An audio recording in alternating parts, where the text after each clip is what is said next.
Chapter 2176. This young man is outstanding. My lord. A man in a suit came in urgently and said with a panicked expression, "The signal of the black cat has appeared." But what? The man put away the virtual screen and stared at the chief secretary with a razor-sharp glare. But the black cat self-detonated just as we located it. Cold sweat beaded all over the chief secretary's forehead, but he still rapidly said, "This is the image that was relayed back before the black cat self-detonated." Self-detonated, the old man's body swayed and he reached out to grab the table. He barely controlled his emotions as he watched the chief secretary turn on the virtual screen to show the image. It was a gigantic mountain of flesh that was squirming and flapping its huge bat wings as it pounced onto the battleship. Then, there was a loud bang before the picture was engulfed by the flames and ended. The short 10-second video still made people feel a huge sense of fear. Fulhu. Ferdinand clenched his fists tightly. His aura that burst out due to anger made the chief secretary's legs tremble. This was the second time that he saw Lord Ferdinand this angry. The previous time was when the third young master disappeared near Arlai and then reappeared in madness 200 years ago. He knew why the Lord was so furious. The Black Cat was the Lord's favorite Miss Vicky's spaceship.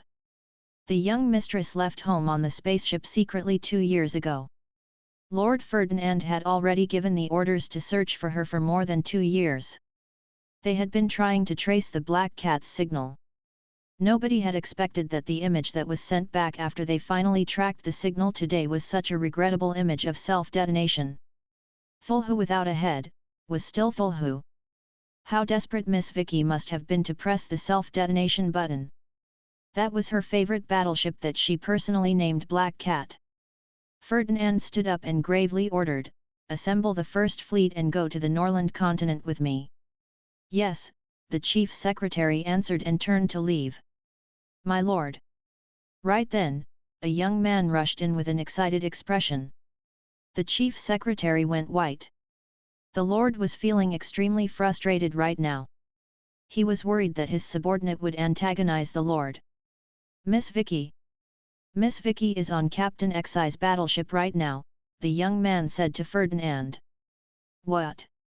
Ferdinand's eyes lit up. "Do you mean that Xi saved Vicky?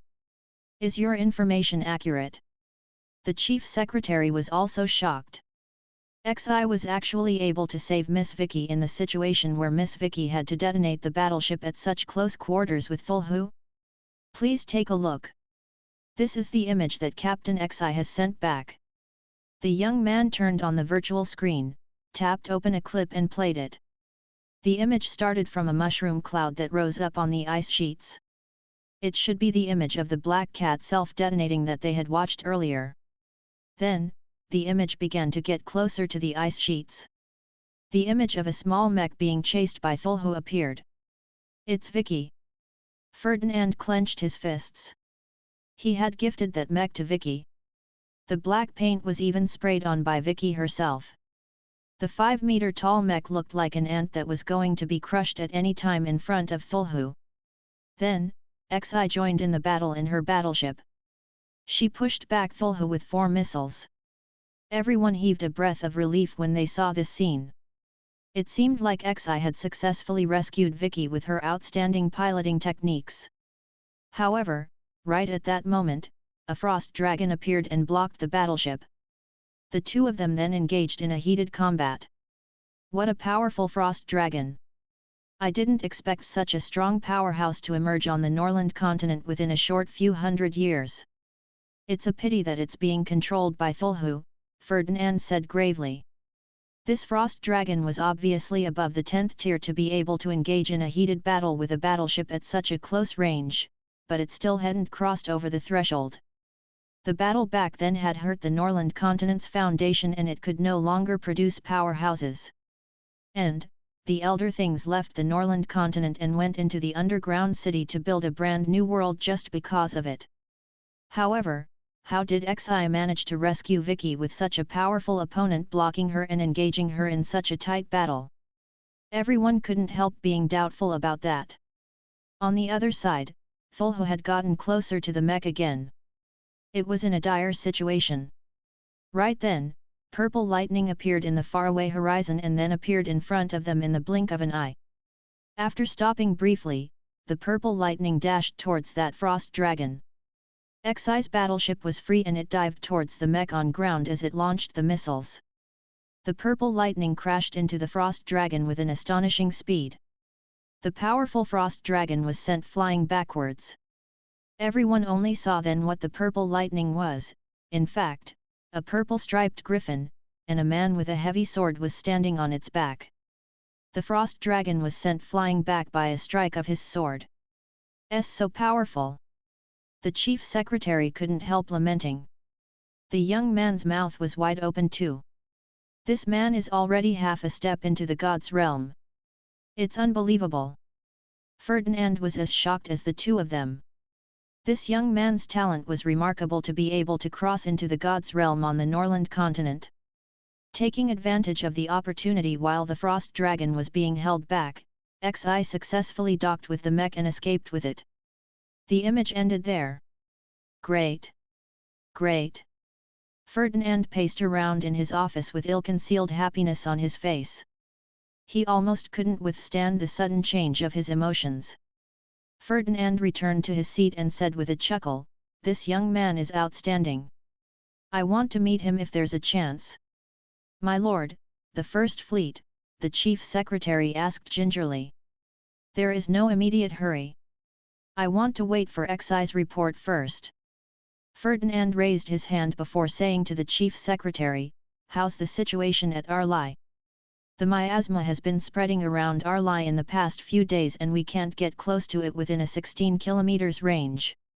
We are not able to see the situation there, but observing from the outside, there is no other abnormal situation," the chief secretary quickly answered. Ferdinand tapped on the table lightly before he suddenly stopped and gravely said, "Get the 2nd Artillery Regiment to go and stand by at Arlai."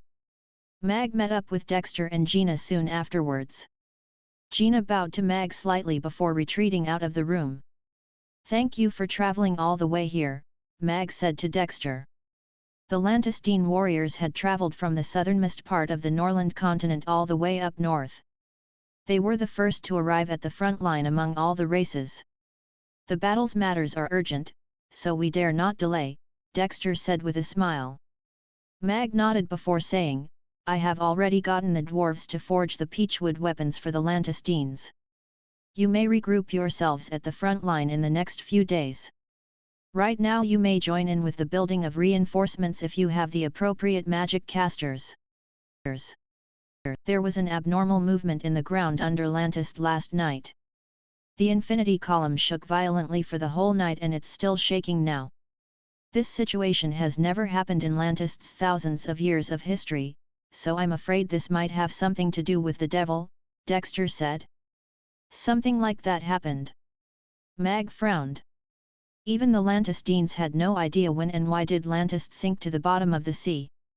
However, it was indeed abnormal for sudden earth movements to occur at Lantist at such a time. "I will go and investigate this." Mag nodded. He was about to return to Chaos City to transport the cannons anyways, but it seemed like he had to now make a trip to Lantist as well. Then, Mag specially brought Dexter to meet up with Dominic. Dominic was basically in charge of all the matters at the front line, so it was best to let him make the arrangements for the Lantistines. Moreover, the Lantistines didn't bring along any logistics backup, so the Roth Empire had to be responsible for that. After making the appropriate arrangements, Mag and Irina went to the south on their flying steed. "It will be very troublesome if another great old one breaks through the seal." Irina turned solemn after she listened to Mag's description. "I need to go see for myself and get in touch with Xi to see if she knows anything about it." Mag nodded and sent Xi a message. Very soon, Mag received Xi's reply, "Thulhu's old nest, the city of Arlai, was sealed under Lantist. I have already sensed the abnormal movements and have informed the underground city, but I haven't received any feedback yet." The city of Arlai. Mag furrowed his eyebrows tightly. He didn't expect the legendary city to really exist. In this case, this was indeed very troublesome.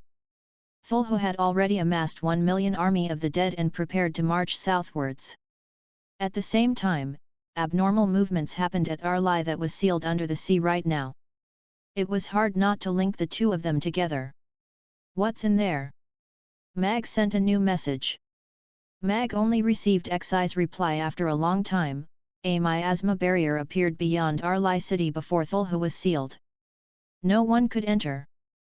Thulhu's loyal servants were all hiding within the city, so our forebears had no choice but to sink Lantist and sealed it within the deepest trench in the boundless sea realm. To prevent the starspawn of Thulhu from damaging the seal, the Elder Things had dragged them to the underground city and completely separated them from the Norland continent years ago. However, judging from the constant reappearance of the starspawn of Thulhu in the underground city in recent years, I'm afraid that they are still alive. Mag fell silent and furrowed his brows tightly after he read that. What's going on? Irina approached him. She, too, turned solemn after reading the message. How do you intend to handle it? Irina asked Mag. This is already beyond what we can handle. Thulhu and the army of the dead in the north have already made all the races give their all. If we let them know that their rear is being threatened right now, their morale will collapse completely. Mag shook his head. So, we have to throw this burden to the Elder Things. Mag stared at the communicator in his hands and thought for a while before sending another message to Xi. Xi sat next to the window in the spaceship's lounge. Looking at the message that she had just received on the virtual screen, a hint of hesitation appeared on her perpetually calm face. Vicky, who had changed back to her black Lolita dress after a shower, looked at Xi and flicked a glance at the virtual screen instinctively. Are the starspawn of Thulhu going to break through their seal too? Vicky asked in alarm. There's a change at Arlai. This might be the reason why Thulhu isn't in a hurry to head south with the army of the dead. Xi nodded. Given Vicky's identity, there was no need to hide this from her. Vicky was thoughtful as she said, given the Norland continent's power, it's already a huge headache to deal with Thulhu and the 1 million strong army of the dead, so he wants to throw this burden to us? He wants us to help them resolve Arlai. He has no choice, Xi calmly said. She was already very impressed that Alex could organize the split-up and chaotic Norland continent's races in such a short time and form a big and combat-powerful allied force. The Elder Things were once part of the Norland continent and Arlai is at the underground city right now. So, why can't we resolve this problem? Vicky said to Xi seriously. This isn't something I can decide, Xi replied calmly. I know who can make that decision. Vicky tapped on her bracelet and linked into the battleship's network. She dialed the number that she hadn't dialed in 2 years. It was a short call and Vicky was the one to end it. She said to Xi, you can answer him now. And, please tell him that this is my token of appreciation. Xi nodded and looked at Vicky with a different gaze, but she still quickly sent a message to Mag. Lord Ferdinand agreed to take out Arlai city completely, which meant the threat at the bottom of the boundless sea realm was resolved. The Elder Things technology might not be able to take out a powerful invader like Thulhu, but it wasn't beyond them to take out the servant races in Arlai city. Mag received Xi's message as soon as he got off the Griffin. The message was short and precise as ever. The threat of Arlai will be dealt with. This is a token of appreciation from the person whom you saved. The person I saved earlier has solved the problem, Mag said to Irina smilingly. Seems like that person has a high status, Irina said with surprise. She's someone who can affect the situation at the decision-making level. Mag nodded in agreement. Indeed, good-heartedness often meets with recompense. It resolved the problem for him right away. Please guarantee the safety of the Lantist's residents. Mag put away the communicator after he sent the message and quickly strode into the city lord's castle. Mag didn't tell Michael about Arlai and he left the city lord's castle after getting the cannons. Mag and Irina went to the ice cream shop, but they simply watched from afar. They left in relief after seeing the 2 children laughing and eating ice cream by the window happily. Then, Mag went to the Peach Mountains in the Dragon's territory. Half of the peach trees in the mountains that were over thousands of acres, were already cut down. Orcs and elves were cutting down trees all over the mountains, and there were a few big weapon factories that were making peachwood arrows and other weapons urgently. The dragons were responsible for delivering the completed weapons to the front line because it was on the way for them. According to this efficiency, I don't have to worry about the weapons being insufficient. Mag nodded. He felt rather gratified when he looked at the giant dragons that took off every now and then with piles of wooden boxes on their backs. They even made a 100-meter-wide boulevard of glutinous rice and dug a trench that was over 100 meters deep, 160 kilometers away from the Gus Mountains. Digging a trench was very easy to some demon tribes that were great at digging. All the glutinous rice that was sent to the front line was laid as the boulevard.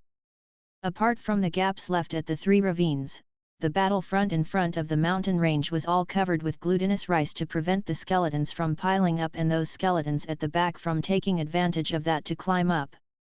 Mag sat on the griffin and patrolled the basically set Gus Mountains line of defense. Black cannons were set up at the front line. They numbered to 3,000. The dwarves had supplied the cannons with all their might. It showed the terrifying talent and ability that this race had at forging. Apart from the cannons, the simplified blasting charges were also continuously sent to the front line. There were 3 types of them. The supersized blasting charge could be used to replace the rocks for the catapult. The range was about 1,000 to 1,500 meters. The dragons and those races who could fly, could also use it to conduct bombing. The big blasting charge would be hand-tossed by the strong men. Be it the strong trolls or the orcs, they could easily throw it a few hundred meters away. It gave them the capability to conduct long-ranged attacks of great lethality. And, the small blasting charge that was about the size of a fist, was suitable for humans who were relatively weaker, to use as close-range defense. Its lethality was limited and its tossing range was about 100 meters. The advantages of the blasting charges was that it was easy to make and its uses were versatile and flexible. There were 10 designated weapon factories that were responsible for making the blasting charges day and night under the Gus Mountains right now. The 3 ravines were the most exaggerated. The open ravines entrances were the only breaches in the Gus Mountains. The 3 ravines entrances would be easily breached when the army of the dead attacked. Then, a meat grinder that was filled with lethal spell formations and traps would be welcoming them. The Allied forces' top archers and magic casters were stationed at the 2 sides of the ravine. They would attack the army of the dead that entered the ravine and take out the army of the dead to the utmost extent. At the end of the ravine, the Allied forces' strongest combat troops would be stationed there. As the last line of defense and also the most important line of defense, they would conduct the most intense melee with the powerful army of the dead that came straight through the ravines. This was the setup of the battlefield. According to the scouts' report, the army of the dead on the ice sheets had begun to assemble and had a trend of moving towards the Gus Mountains. However, the intel wasn't very accurate as the death rate of the scouts began to climb rapidly. Hence, the Gus Mountains had formally entered into the state of war. The Allied forces were prepared to fight at any time while the sappers did the fortifications. Mag lifted his hand and the virtual screen lit up. A small red dot was slowly moving on it. Xi had lent him this. The red dot was Thulhu's position. As the chief commander of the Allied forces, knowing the whereabouts of the enemy's leader was equivalent to having a hack. This would have been the perfect weapon to conduct an assassination if it wasn't for the fact that he wasn't Thulhu's match. You know where it is and you know killing it will end this war. But you simply can't kill it. How infuriating is that? However, there was one thing he was sure about, Thulhu was already gathering the army of the dead and preparing to head south. Lewis had once led dozens of giant dragons into the ice sheets and attacked the army of the dead, but they were attacked by Rankster and Thulhu instead. After suffering a casualty of 10 odd giant dragons, Mag called it to a stop. The giant dragons were a very precious air combat force of the Allied troops. They couldn't afford to have severe losses to them before the war. Right then, a few blasts could be heard coming from the ice sheets. Although they were far away, they could still feel the vibrations on the ground. All of them instinctively looked at the ice sheets. Although they couldn't see anything, they didn't look too surprised. They were already used to the occasional sounds of explosions in the past few days. Some said it was the magic casters who had gone into the ice sheets to attack the army of the dead every now and then. However, no one knew who it was and whether the news was true. Mag listened to it seriously. There were 18 blasts in total. The others might not know, but he knew very well where the blasts came from. Xi's battleship had been loitering around the ice sheets in the past few days. With her exact knowledge of Thulhu's location, she went in and out of the ice sheets 7 times, launching aerial attacks on the army of the dead. According to the feedback that she gave Mag last night, she had exterminated over 100,000 skeleton soldiers. Her results were exemplary. Of course, Mag was naturally happy about that. It would have cost the Allied forces a high cost to take out the 100,000 skeleton soldiers. Hence, he began to like Xi more and more. At the end of the center ravine, thousands of demons were digging trenches. Apparently, the magic casters intended to make a fire pit here to give the skeleton soldiers that dashed over here a baptism of fire, before receiving a head-on attack by the Allied forces. Mon threw a chunk of ice backwards and looked at SAHDR as he scratched his head. "Chief, we have been here for a few days and we are digging holes daily. When are we going to fight?" All the demons in the Burning Legion stopped working and looked at SAHDR. "What's the hurry? You'll have plenty of chances to fight when the army of the dead comes." SAHDR rolled his eyes. He punched the ice in front of him and a 2-meter deep crater appeared. The ice was vaporized by the hot air immediately. They came to the front line with the Chaos City's troops. This was already their 3rd day here and they had been helping to build the reinforcement in the past few days. They hadn't seen a single skeleton man. Not to mention that Mond and the gang of chaps were bored, even though he was a little tired of it too. However, as the person in charge of the Burning Legion, he couldn't show it. "All these things will be taken care of by Alex and the rest.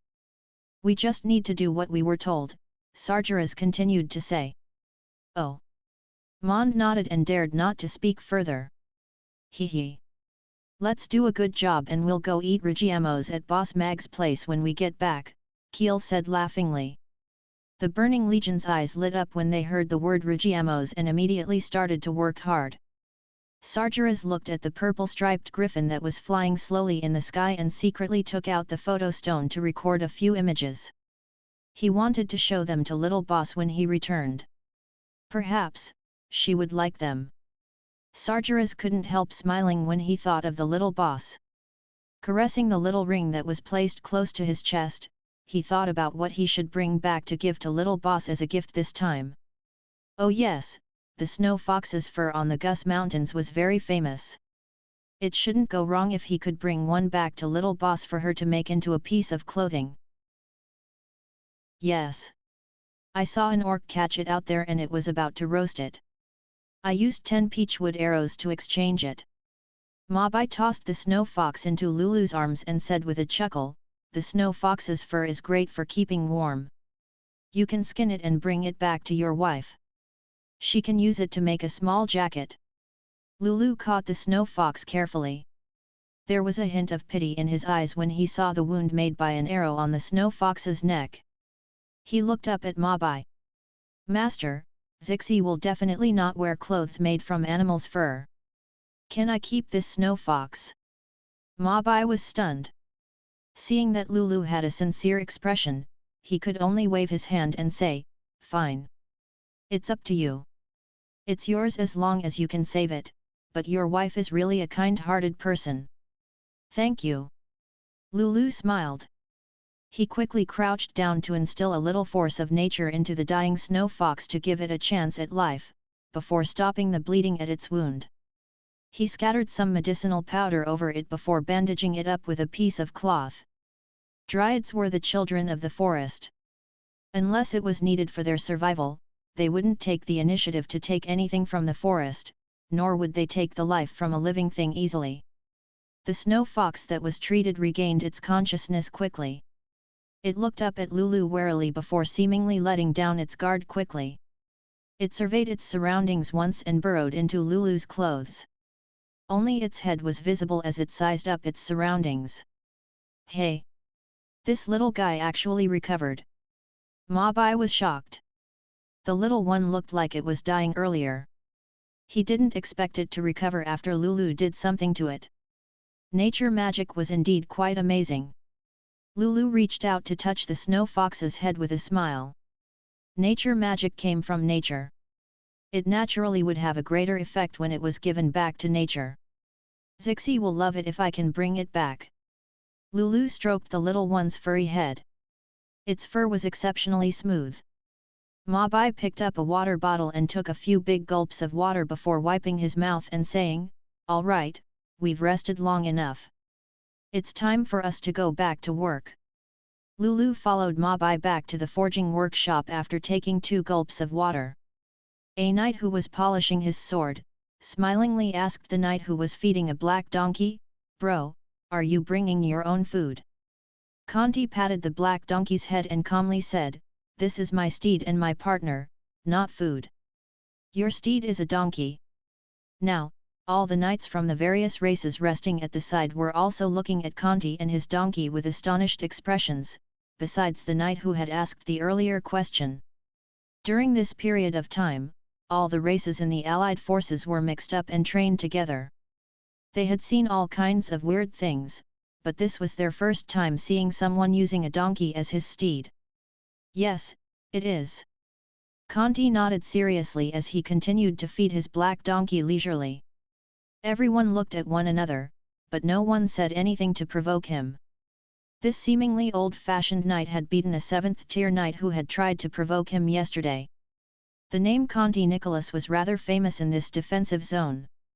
Conti fed the black donkey with grass before untying its rope and letting it play with the war horses at the side. He had followed the Chaos City's troops to the front line too and was deployed to the advanced position. Even though the hundreds of meters tall cliffs were natural city walls, this was still the most dangerous advanced position. Once the skeleton men broke through the defense line, they would have to fight to their deaths to defend their position. Whoa! What an exhilarating fight! Vicky jumped out from the mech with excitement. The battleship bombed from the sky, while the mech attacked on the ground. This was her third coordinated attack with XI and they were getting good at cooperating with each other. The battleship took to the sky and swiftly left before the silver giant dragon at the horizon arrived. 50,000 XI reported a number concisely. This was the result of their battle. They had destroyed the 50,000 skeleton legion that had assembled again. "Big Sister XI, why don't I pilot the battleship next time?" Vicky looked at XI and pleaded. She still wouldn't give up on trying to control the battleship again to prove her piloting skills. As the Elder Thing's youngest ever captain, Vicky had her pride. "Only I can pilot my battleship." XI's tone was decisive without any room for hesitation. Vicky stuck out her tongue. She was just asking. She didn't have much hope for it either.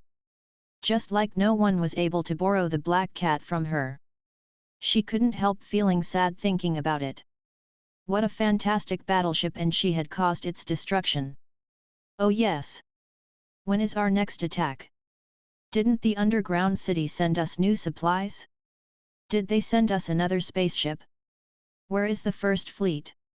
Vicky asked. XI shook her head and said, "This is our last attack. The other skeleton legions are already assembled by Thulhu. We will get into danger very easily if we launch another attack. The Elder Things are still executing the plan to keep the underground city a secret.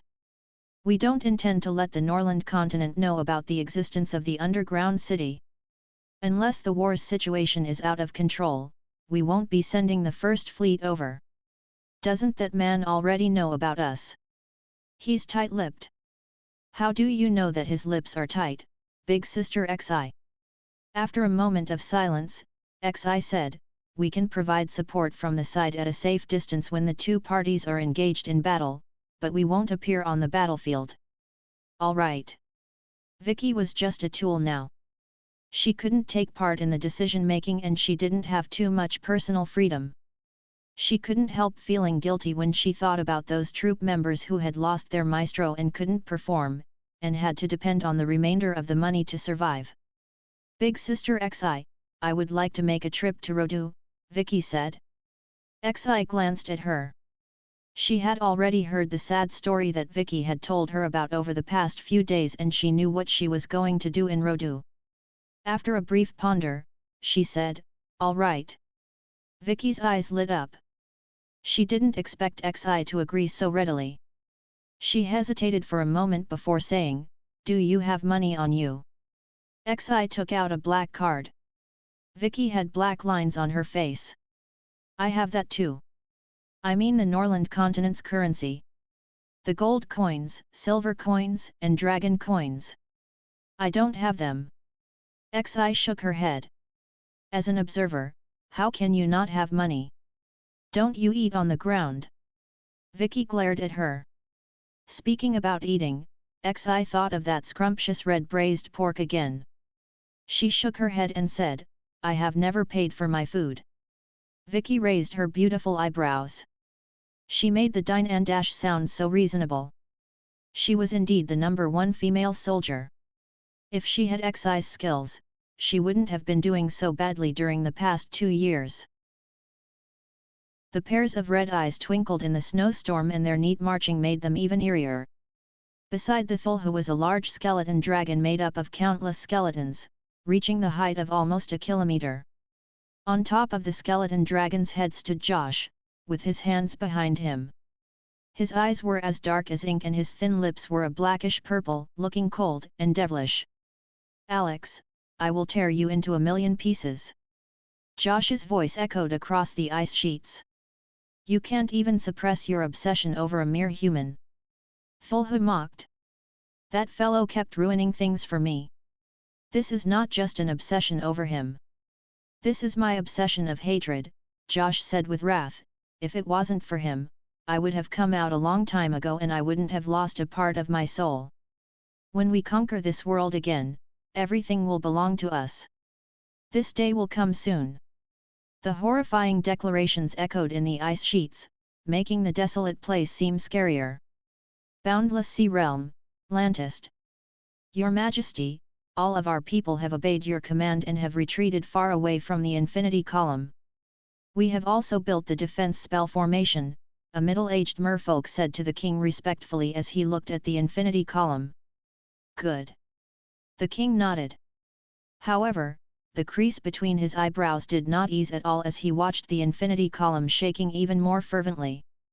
The strange movements from the Infinity Column had been continuing for days. He had received a letter from Lord Alex a few days ago to arrange for the people to evacuate immediately. Alex said that this strange movement was indeed related to the devil, but they need not be too paranoid. Alex said he would solve this problem, but they had to move away from the Infinity Column as far as they could. As a king, for his people, there were many things he had to do.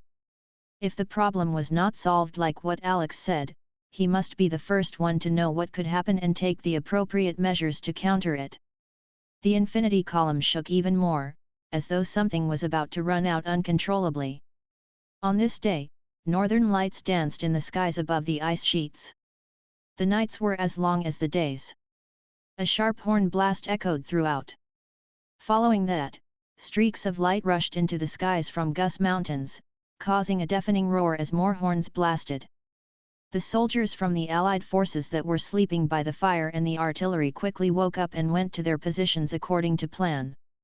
The cannon lids were opened and the artilleryman adjusted the angle to aim at the ice sheets, waiting for the launch signal.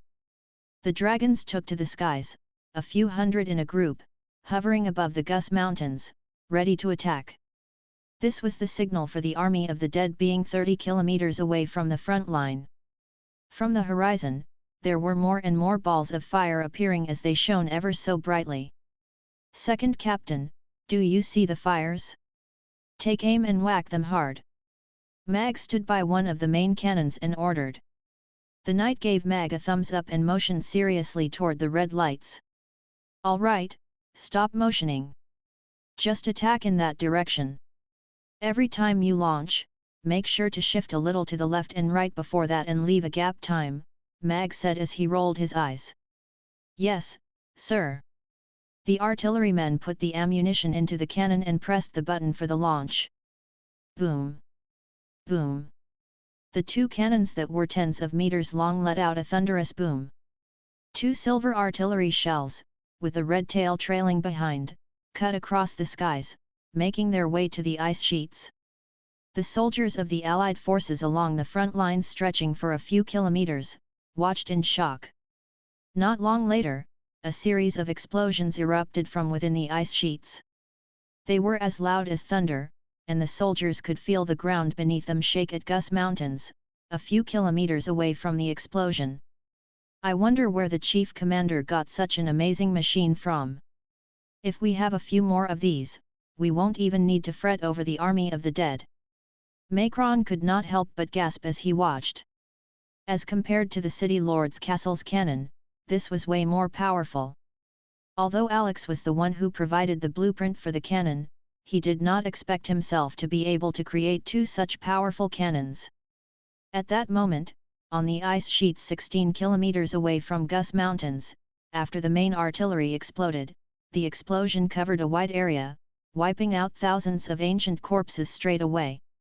However, the explosion did not seem to have affected the army of the dead's morale. The empty spots were quickly filled up and the dark patch of the army of the dead continued advancing towards Gus Mountains fearlessly. The cannons boomed and bombs landed from the skies from time to time, causing empty spots in the dense area of ancient corpses. However, to the army of the dead, which amounted to almost 1 million, this level of impact was nothing. Of course, most importantly, the fearless ancient corpses were not afraid of death at all. The blood-red eyes twinkled.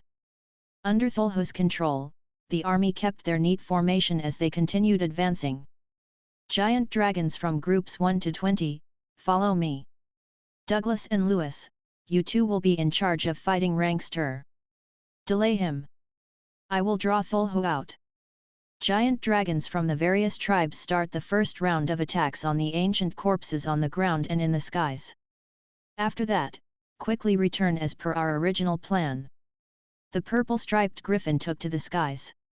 With Mag's orders, 2,000 giant dragons, under Lewis and Douglas's leads, were split into 20 battle units as they soared towards the ice sheets. Every group was led by a 10th-tier giant dragon. These 20 groups of giant dragons had been meticulously arranged. They were all at least of the 7th tier and had enormous long-range attack abilities. Of course, the most eye-catching ones were those carrying huge bags of explosives. They were the battle dragons and were also explosive dragons. Mag led the team personally. Irina sat behind him. Both of their targets this time was to destroy the army of the dead's air spirits. The death rate for the informants that were sent to the ice sheets increased rapidly recently because of these ancient corpses flying above the ice sheets. The defense line at Gus Mountains targeted mainly the army of the dead on the ground and had limited defense capabilities against the air spirits. Therefore, after discussion with Dominic, Mag's plan was to find the targets straight away, and before the two armies start fighting, they had to destroy their enemies' air forces so that they could take absolute control of the skies. At this moment, there was a person each on the backs of Lewis and Douglas. Hee. I fought giant dragons when I was young, and now that I'm old, I get to ride a giant dragon. How interesting! Krasu was sitting on the back of the golden dragon with a magic caster's staff in his hand. Krasu, don't you get too proud. If it was not for Alex's command, I would never let you ride on me. Lewis said angrily and with grievance. Alex was worried that you two can't handle them, so he got us to help. Krasu pressed his lips together. Who says so? I wanted to show them what I've got. Lewis was indignant. Compared to Lewis and Krasu's bickering, Douglas and Urian seemed to be in a more harmonious state. I heard that Rankster has entered an even higher state. I am curious what ice magic is like above the 10th tier, Douglas said. I've been looking for decades to no avail. It is indeed curious, Urian said hoarsely. This was also why he agreed to join hands with Douglas. It was very difficult for him to enter the ice sheets alone, but with the help of Douglas, he could exchange blows directly with Rankster. This was an opportunity that was very hard to come by. 16 kilometers was a short trip with the giant dragon's speed. A snowstorm advanced from afar. The black patch of army of the dead on the ground stretched on. Even when they were flying high in the sky, they could not see an end to the army. This shocked the giant dragons. On top of that, the ancient corpses that stood tens of meters tall were exuding a frighteningly strong aura, and were way bigger than they had expected. Thulhu is right ahead. Let's split ways. Return from the sides after you're done with the attack. Do not stay. Mag ordered. The giant dragon group split up and flew toward both sides. Howl! A sharp howl came from the center of the army of the dead. Suddenly, countless black flying ancient corpses appeared in the sky, attacking the giant dragons fervently. The giant dragons were well prepared. Under the leadership of the 10th tier giant dragons and their coordination, ice and fireballs exploded in the sky. The various realms locked the ancient corpses in place and they were sniped down. Very quickly, the giant dragon alliance team broke down the ancient corpses' air attacks and exterminated all of them. The sky was clear now and there were no traces of any flying ancient corpses. After they settled the air spirits, the giant dragons swooped down and started getting ready for their attacks. Icicles with lengths ranging from a few meters to tens of meters started forming in the sky. The fire dragons formed flames and fireballs in their mouths. The wind dragons were already in their tornado formation. The giant dragons all had their forte. They all brought out their best skills so that they could achieve the maximum impact in one blow. At the same time, the ancient corpses on the ground stopped. Ice javelins appeared in their hands and they looked up into the sky. The giant dragons advanced closer to the ground. 1000m, 800m, 500m. The ancient corpses raised their arms and threw their ice javelins. At the same time, the giant dragons all unleashed their skills. The fire dragons spat out fireballs as hot as the sun. The fireballs increased in size visibly, and when they landed among the army of the dead, they already achieved a diameter of tens of meters wide before exploding. None of the ancient corpses in the 500m range survived. Giant icicles rained down from the skies with a scary force, pinning the ancient corpses, within tens of meters, to the ground and crushing them. Hundreds of tornadoes, together with a blazing storm, rushed into the area of the army of the dead, picking them up and slicing them into pieces like a blender. Of course, the most awe-inspiring scene was when the 2,000 bags of explosives were hurled into the group of ancient corpses, causing a huge explosion. 2,000 high-tier giant dragons launched their attacks at the same time, and together with the explosives, they caused a large empty plot in the army of the dead's densely packed formation. At least a few tens of thousands of low-tier ancient corpses were exterminated in this round of attacks. However, the ancient corpses threw out their sharp ice javelins, tearing past the giant dragon's defense at the same time. Hundreds of giant dragons were shot and they fell to the ground. After that, they would be eaten by the ancient corpses that swarmed over. The giant dragons took to the skies once again and quickly parted to both sides, leaving without even turning back. Irina raised her magic caster's staff and after a chant, a streak of holy light tore through the snowstorm. When it reached, the army of the dead would vanish and the light finally landed on the skeleton dragon that stood a kilometer tall. Josh, who was standing on the head of the skeleton dragon, opened his arms wide. A dark light rose from his palms and the skeleton dragon was covered with the dark light.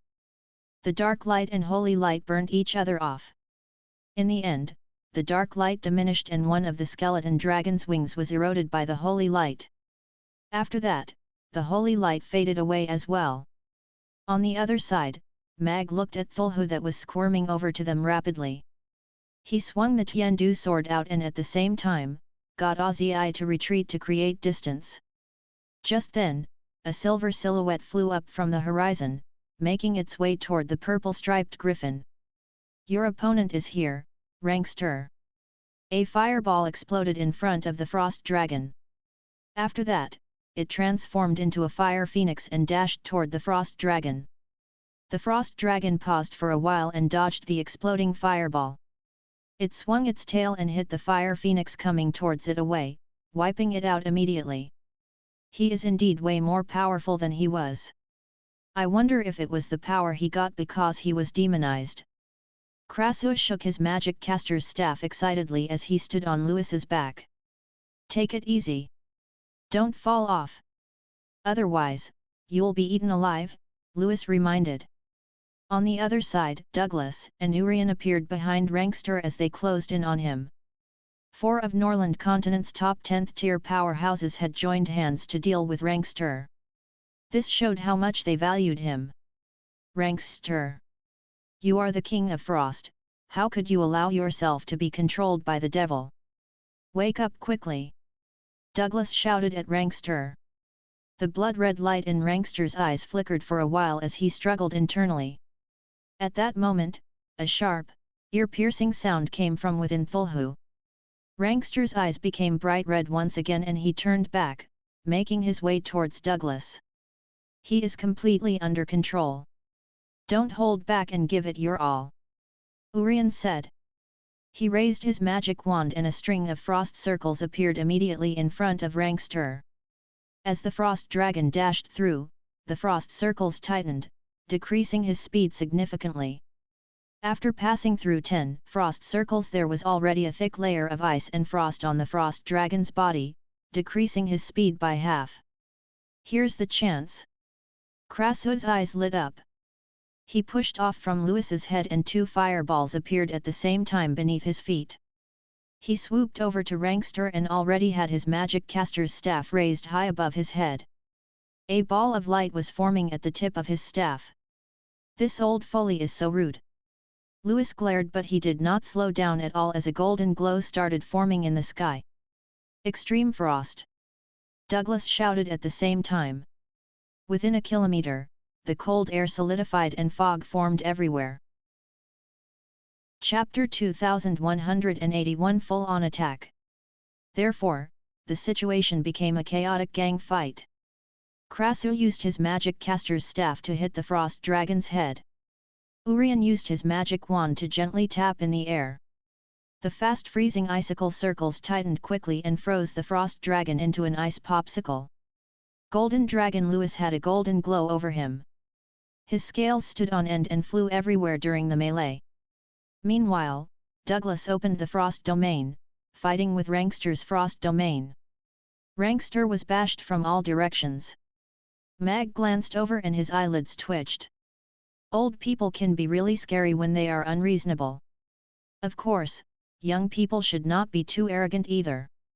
After successfully infuriating Thulhu and luring it away, Mag fought and retreated at the same time, making Ozii maintain a safe distance. At the same time, Irina transformed into a laser beam, shooting holy light everywhere, wiping out large areas of dead souls. Don't stay for the battle, retreat. Mag told Krasu and the rest telepathically. He recalled the Tiandu sword and got Ozii to increase its speed in retreating. Leave! Lewis shouted loudly and turned back with Krasu on his back. With the 4 of them joining hands, although they could successfully suppress Rankster, they were not confident to kill or trap him in a short time. Urian raised his hand and made an ice wall. Douglas turned to leave with Urian on his back.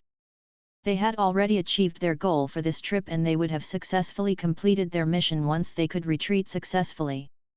Thulhu slowed down on its advance and howled indignantly as it watched the purple-striped griffin disappear on the horizon. However, it was not in a rush to give chase. Rankster circled in the sky and also gave up the chase. What a pity! Mag turned and glanced over feeling a little pity.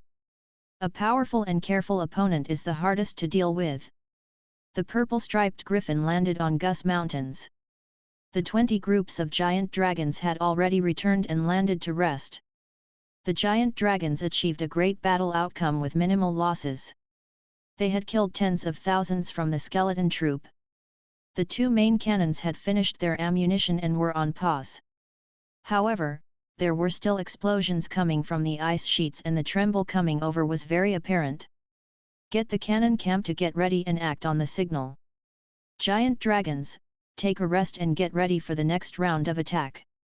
As the commands were sent down, Mag squinted and looked out into the ice sheets with a grave expression. Even the mighty giant dragon would still be very small in this grand battle and would also be killed. He was unable to ensure zero losses for the Allied forces but would still hope to minimize their losses to the greatest extent. The giant dragon's attacks slowed down the advancement of the army of the dead, but they very quickly gathered together and continued moving forward. In comparison to their previous dense formation, this time, there was an apparent gap between each soldier. Very quickly, the red lights appeared once again from the horizon of the ice sheets spanning from east to west. Almost everyone on the battlefront could see the signal light up. This was the signal for the army of the dead entering the cannon's attacking range. Fire! Thousands of cannons fired at the same time. The thunderous roar shook the entire mountain range. Full-on attack! Isaiah, the Tyranno dragon chief, roared furiously in the sky at the same time. 8,000 giant dragons swarmed out from their nests with explosives and rushed towards the ice sheets under the cover of the rapid cannon firing. Very quickly, fire lit up everywhere on the ice sheets. The rapid explosion sounded like fireworks in the ice sheets and the ground shook. After the improvement, the cannon's range reached 15 kilometers. Explosions erupted everywhere on the vast ice sheets. 8,000 giant dragons flew into the ice sheets and dropped explosive packs 2,000 meters above ground. After that, they returned quickly.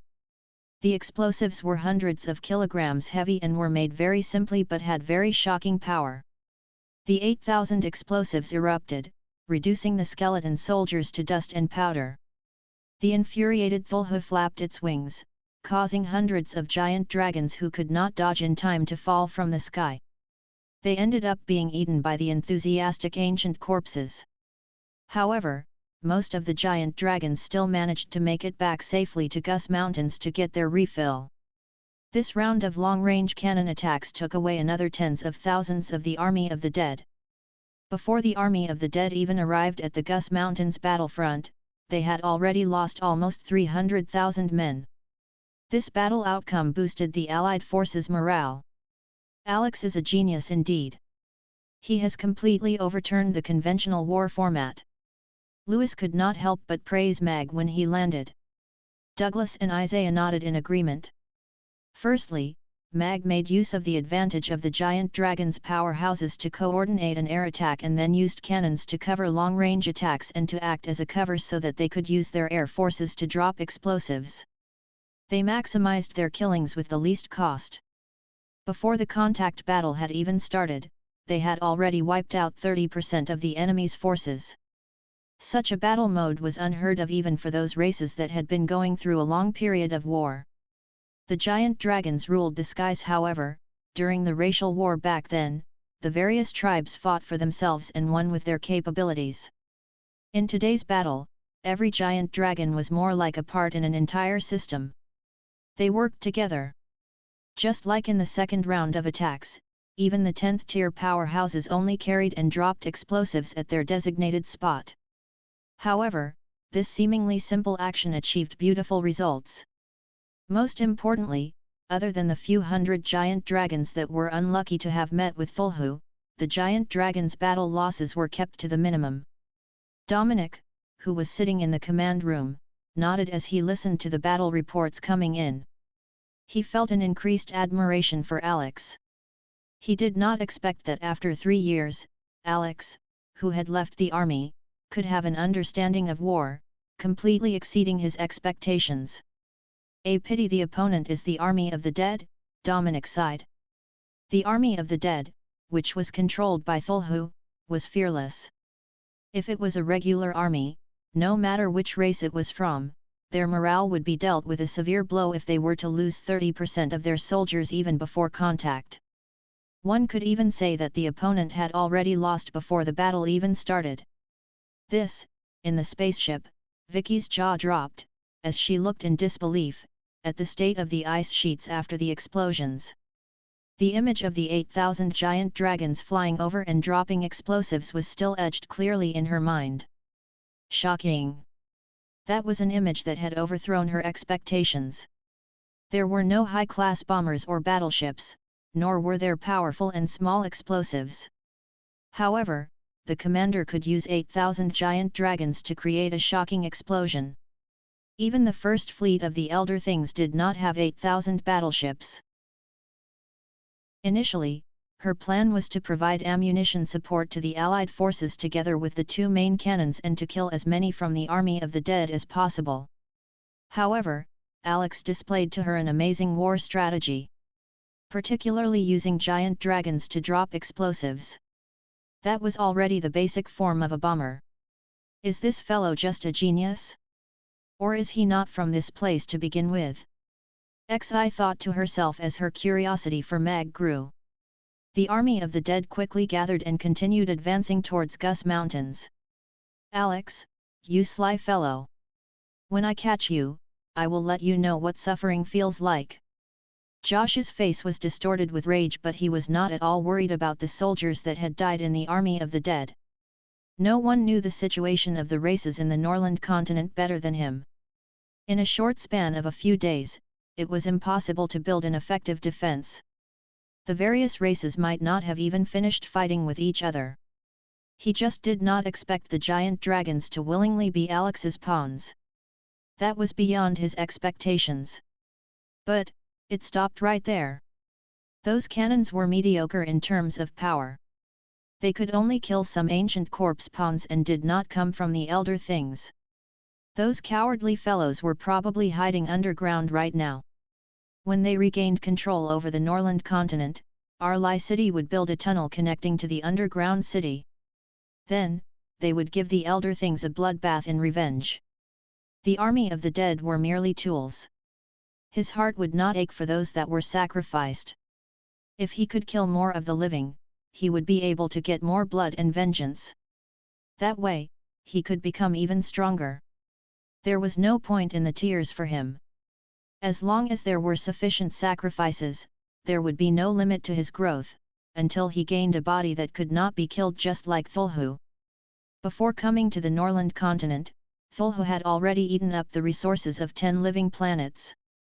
That was how he could gain this invincible body. These stupid inhabitants would never know what they were facing. Thulhu let out a deep growl. A red glow enveloped the bodies of the skeleton troops. They gained speed and continued dashing forward. He could feel that up ahead, the area was full of life.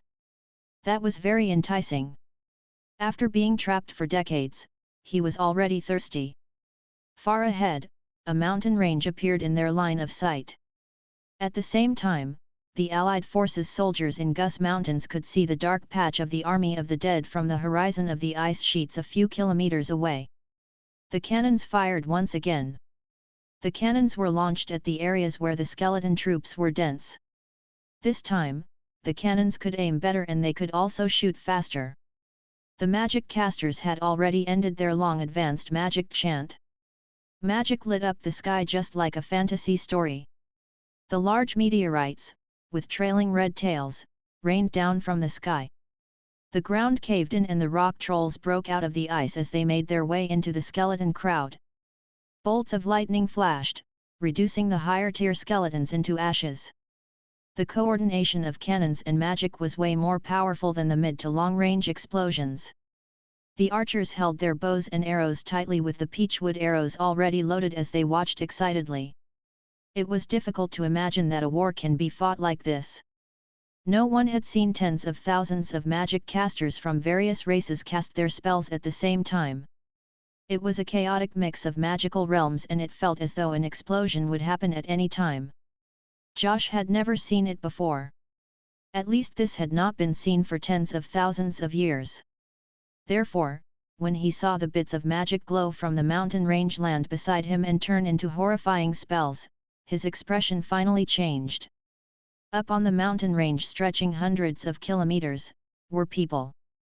They came from the various races but they were all intermingled, launching the cannons that were spitting with fire and casting different kinds of spells. The army of the dead was just like a live target on the empty ice sheets. Their advancement slowed down visibly. How is it possible? They've joined forces! Josh shrieked. One had to know that back then, under the Elder Thing's lead, the races on the Norland continent took a good 3 years to form an allied force, and that was only when they were almost all forced out of their lands, and pushed to desperation. If they were given more time, the Elder Things would even cease to exist, and the Norland continent would have been a prey that they would share and enjoy. The Norland continent right now has become weaker. The so-called powerhouses of each race were incompetent. Therefore, he did not choose to awaken the other conquerors and intended to take over the entire continent for himself. After he had sucked up all the resources on this continent, he would then eat up the other conquerors.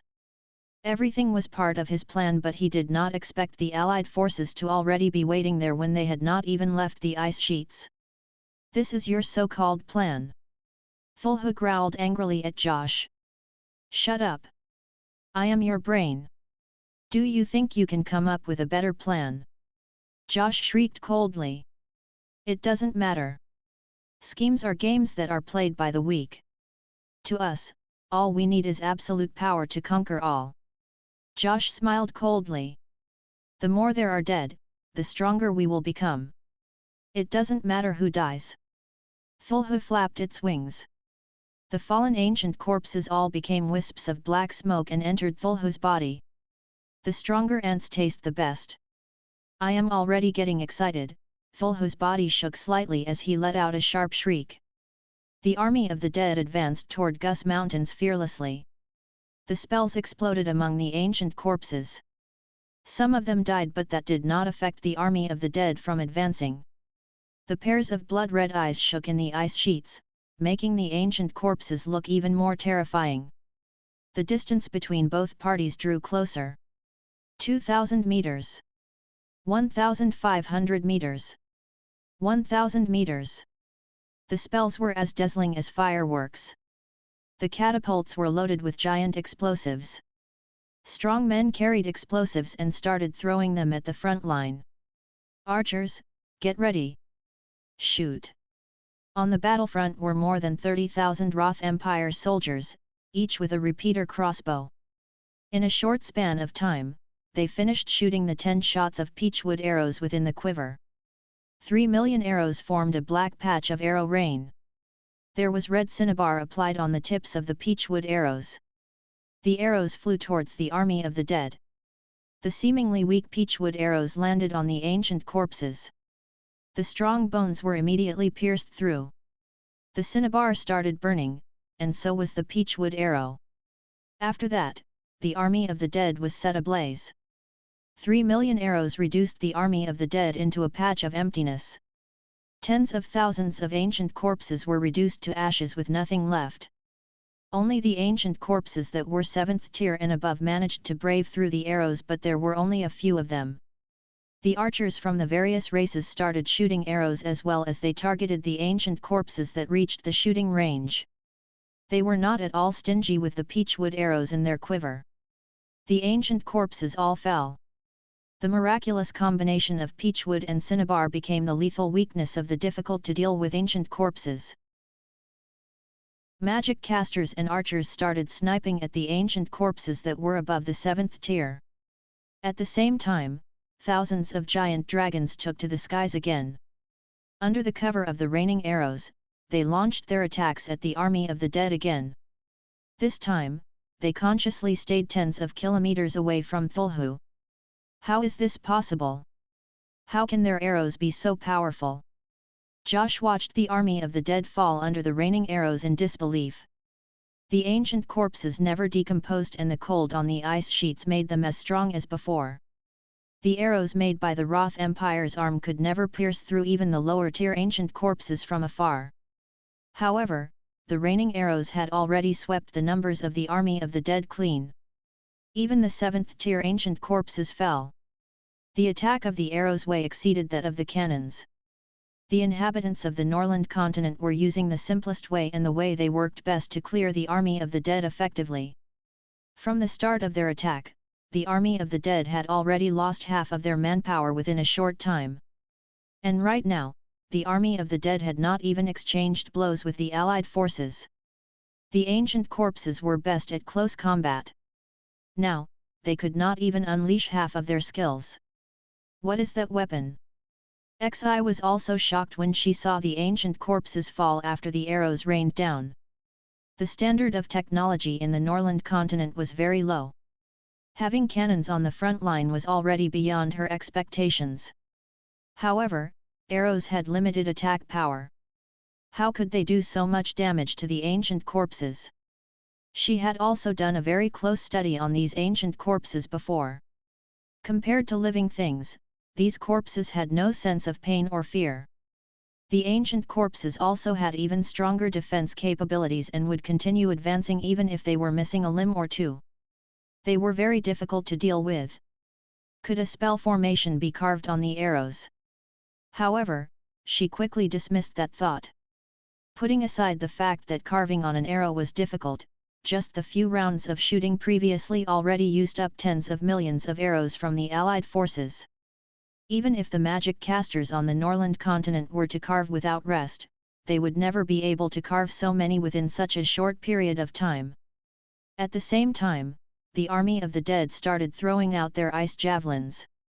However, the cliff standing hundreds of meters tall formed a natural city wall for the allied forces. Together with the walls built previously, although the ice javelin did cause some damage to the allied forces, it was very limited. However, this was also when the crazy part of the army of the dead was displayed. They started climbing up the cliff despite the raining arrows and falling rocks. The 100-meter deep trench was quickly filled by the fallen corpses. However, at the bottom of the cliff, glutinous rice was scattered on the ground, 100 meters wide. The glutinous rice proved to be able to suppress the lower-tiered ancient corpses. The fearless ancient corpses actually appeared scared when they stepped on the glutinous rice. At the same time, the army of the dead finally found a breakthrough through the defense at the three ravines, and the corpses flooded in. They were just like floodwaters that were released by the floodgates. However, this was not a flood relief channel but a real meat grinder. The ancient corpses rushed into the ravine and the slaughter spell formations set by the spell formation masters started mincing up the dense population of ancient corpses. On both sides of the ravine stood the allied forces.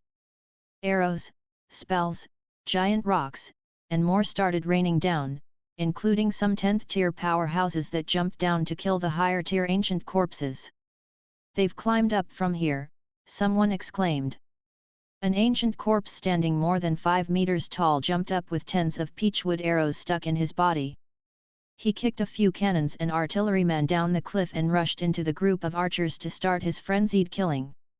This was an 8th tier ancient corpse and it was much more powerful than most of the soldiers in the allied forces. No one was his match.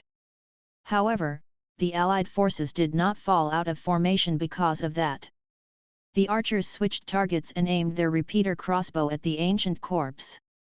At the same time, soldiers started swarming over for reinforcement. A knight holding a sapphire longsword rushed in front.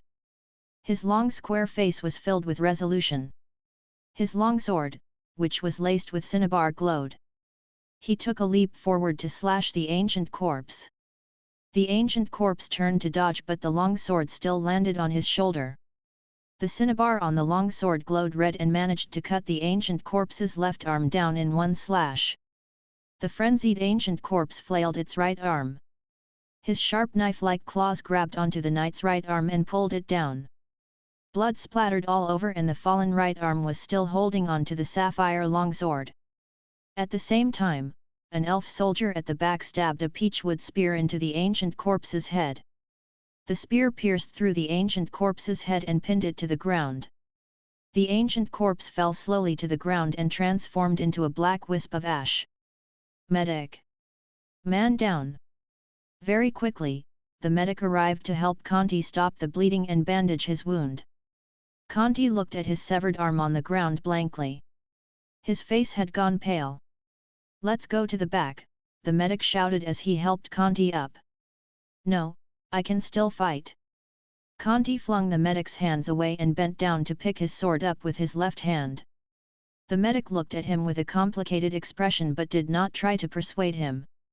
Instead, he turned quickly and ran to the next injured person. There were many ancient corpses that had broken through the defense and the battle at the walls had reached its climax. The number of dead souls that had rushed up into the ravine decreased quickly under the attack of the Allied forces from both sides. However, because there were really too many of them, there were some that managed to get through the attacks to the other side of the ravine. They're here. On the other side of the ravine, countless Allied forces powerhouses had been waiting. Sargeras tore his clothes away and the red lava started flowing in his body. The burning legion all copied him and the flames rising from their bodies caused heat waves in the cold air around them. The forest trolls had already climbed up the ravine. They plunged trees deeply through the stone walls to lock themselves on the cliff walls. Vines started spreading out, crossing around the ravine like a 100-meter-wide spider web. Tens of ancient corpses appeared. They were all powerful ancient corpses standing at more than 5 meters tall. They were all injured but still had an imposing aura. Behind them, were more and more ancient corpses rushing towards the other side of the ravine. The slaughter spell formation that was set up the most densely on the other side of the ravine lit up. The ancient corpses that rushed into the spell formations were minced up immediately. Vines sprouted from the ground and wrapped themselves around the ankles of the ancient corpses. The best archers of the Allied forces were almost all gathered at the two ends of the ravine. There were 8th tier and 9th tier archers with bows and peachwood arrows with spells and runes inscribed in them that could kill the higher tier ancient corpses. However, there were really too many ancient corpses. They all rushed through the spell formation, broke free from the vines, and clashed with the soldiers from the Allied forces waiting on the other side of the ravine.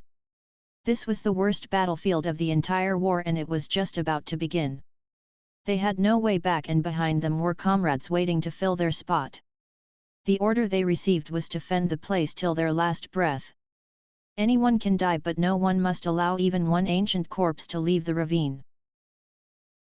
The holy light pierced through the ravine, causing the entire ravine to be swept clean instantly. Irina raised her magic caster's staff, her face a little pale, as she asked, "It's not moving. What do we do?" "We don't move too," Mag said calmly. The number of deaths and injuries from the Allied forces increased rapidly. There were even spots where the defense line was in jeopardy but Mag still did not take any action. He only had one target, Thulhu. This battle would only end when Thulhu could be suppressed. Otherwise, even if the army of the dead was wiped out, other horrifying things would appear in no time at all. A loud dragon's roar came from the horizon. A frost dragon rushed into the group of dragons, messing up the giant dragon's formation. There were even more than 10 giant dragons frozen immediately by the frost dragon, dropping to the ground. A breath from the frost dragon even caused hundreds of Allied forces soldiers along the defense line to freeze into an ice sculpture and with a gentle breeze, they shattered to the ground. "He's here!" Lewis and Douglas rose to the sky at the same time with Krasu and Urian on their backs to face the frost dragon. Lewis and Douglas went up and the giant dragons all scattered away. They started their battle once again and it was even fiercer than before. "Father!" Elizabeth, who was standing in the tent at the campsite, rushed a few steps forward. She looked at the frost dragon that was already full of injuries and tears rolled down her cheeks uncontrollably. She had been missing her father for days and nights. After years, they had finally met again. The father who taught her how to fly, the father who taught her to get up on her own after falling, was still awe-inspiring. Just. His eyes were blood-red and he was fervently attacking his own people. It was clear that he had lost himself. Elizabeth was in deep sorrow. She would never believe that the father she was so proud of would become the puppet of the devil. Mag looked down and glanced at Elizabeth. He sighed. In Alex's memories, Rankster was an admirable opponent. He was strong, confident, and resilient. He just did not expect that such a proud person would end up as a puppet of the devil and would lose control of his body. Right now, Krasu, Urian, Lewis, and Douglas had joined hands to trap Rankster, so that Mag could focus on dealing with Thulhu. Thulhu, who had not moved for a very long time, finally moved. It was not fast. It even seemed to be floating around, making it difficult for one to tell what it was actually planning to do. Mag was patient. This time, he did not move. Arlie should have already surfaced. We have to pave a way to go down south to meet them, Thulhu said in a soft voice. This was the first time there was a sense of urgency in its voice. The army of the dead was like moths throwing themselves into a fire, and they were still unable to break down the Allied forces' defense line. Thulhu was unable to sit still anymore as it watched its army dwindle in numbers. Josh's expression also did not look good. This was more like a trap set by Alex. They had already stepped in and now they had no way out. The number of soldiers from the Allied forces at Gus Mountains would probably be around 1 million. They had about 7,000 to 8,000 giant dragons alone. An Allied force of this scale was completely out of Josh's expectations. Rankster was unable to free himself out of the sticky situation. Now that things had come to such a state, only Josh and Thulhu could turn things around. It seems Alex has already become their core strength. We have to kill him so that the army's morale will go down, Josh said. After that, he frowned and said, "This fellow is sly and scheming. He probably has already set up a spell formation and is just waiting for us to take the bait. It's just a spell formation, what's there to be afraid of? They had mended the spell formations outside of Chaos City to trap me once again," Josh said coldly. If Alex had not caused the thunderstrike, they would have already fused into one. Who, in this vast world, would be able to trap him? He set up a spell formation on these vast ice sheets? Could he even know that we would appear here? I think it's just all an act. He wanted to scare us away by just standing there so that he could deal with us after getting rid of the army of the dead, Thulhu said. Josh thought for a while and was unable to make a decision. If they did not do anything, when the army of the dead that they had spent so much effort to gather was wiped out, they would probably still be suppressed, even if Arlie had surfaced and the star spawn of Thulhu had all come out. Looking at Alex, who was sitting on the griffin's back, and Irina, who was beside him, a surge of anger rose in Josh. He said coldly, "Who cares about his schemes and plans?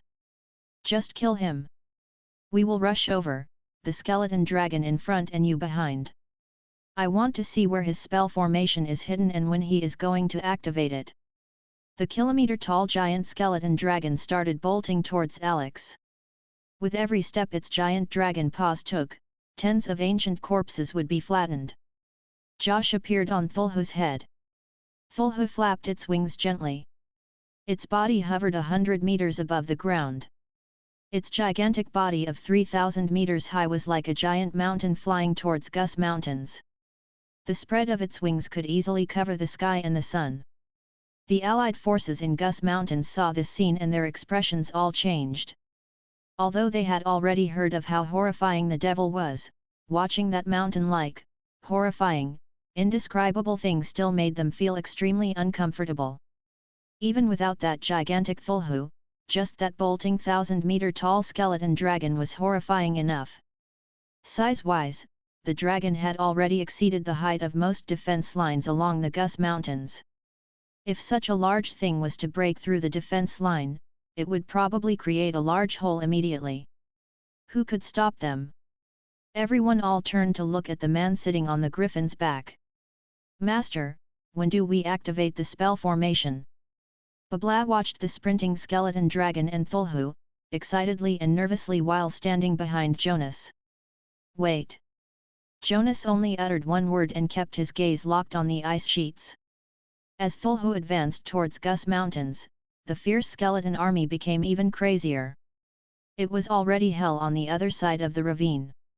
The pile of Allied forces and ancient corpses' bodies had already stacked up to a few meters tall. The forest trolls' feet were still on the cliff, but their bodies were gone.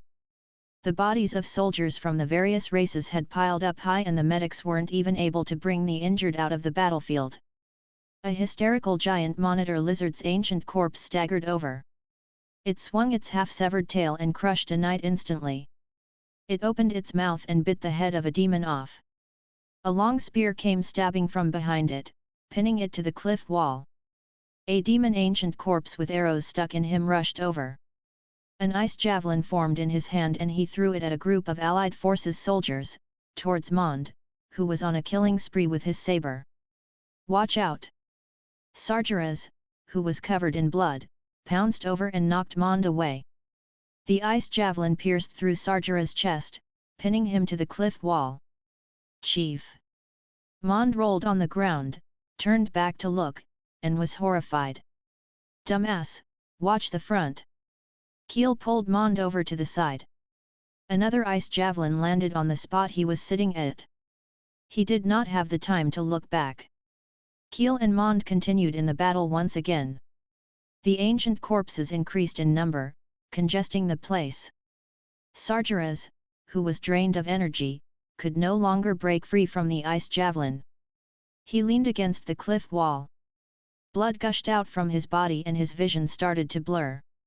Suddenly, something from his slit-open breast pocket fell onto his palm. It was a tiny ring. SAHDR smiled. It was as though he saw the little boss cute smile again. It's a pity he would not have the chance to enjoy Boss Mag's Rugiamo again. Suddenly, there was a sudden glow of light and countless ice and fire lotuses started flying out from the ring. They rose to the sky and started flying towards the ancient corpses in the ravine. Chapter 2185 Slashing the Skeleton Dragon. The flames that were intertwined with fire and ice turned the hundreds of ancient corpses in the 100 meters long passageway in the ravine into ashes. The passageway was instantly cleared. SAHDR lit up his eyes and smiled. So, this was the gift that little boss was giving him. His eyelids began to get heavy and he closed them gradually. Before he passed out, he seemed to hear Mond's voice. "Chief! Medic! Medic! Medic!" Mag lowered his head and nodded at Jonas below. He grasped the sword with both his hands and looked at the 1000m long skeleton dragon that was dashing crazily towards him. The ancient bones had converged into this skeleton dragon whose aura was way above the normal ancient corpses. Every step it took left a deep crater on the ice as it dashed towards Mag. It only took an instant for it to travel the short 20 kilometers distance. And that mountainous Thulhu was following behind it. Its target was also Mag. In front of the command center, Helena asked as she deployed magic to kill the few giant ancient corpses in front of her, "Do we need to combine forces to assist him?" The other 10th tier powerhouses were also looking at Dominic. As the deputy commander of the Allied forces, he was the man who knew Alex's thinking best. Alex was, without a doubt, the main support of the Allied forces now. The Allied forces' morale would be hit hard if something were to happen to him. Furthermore, once Thulhu broke through the line of defense, no one could stop it from going all the way southwards.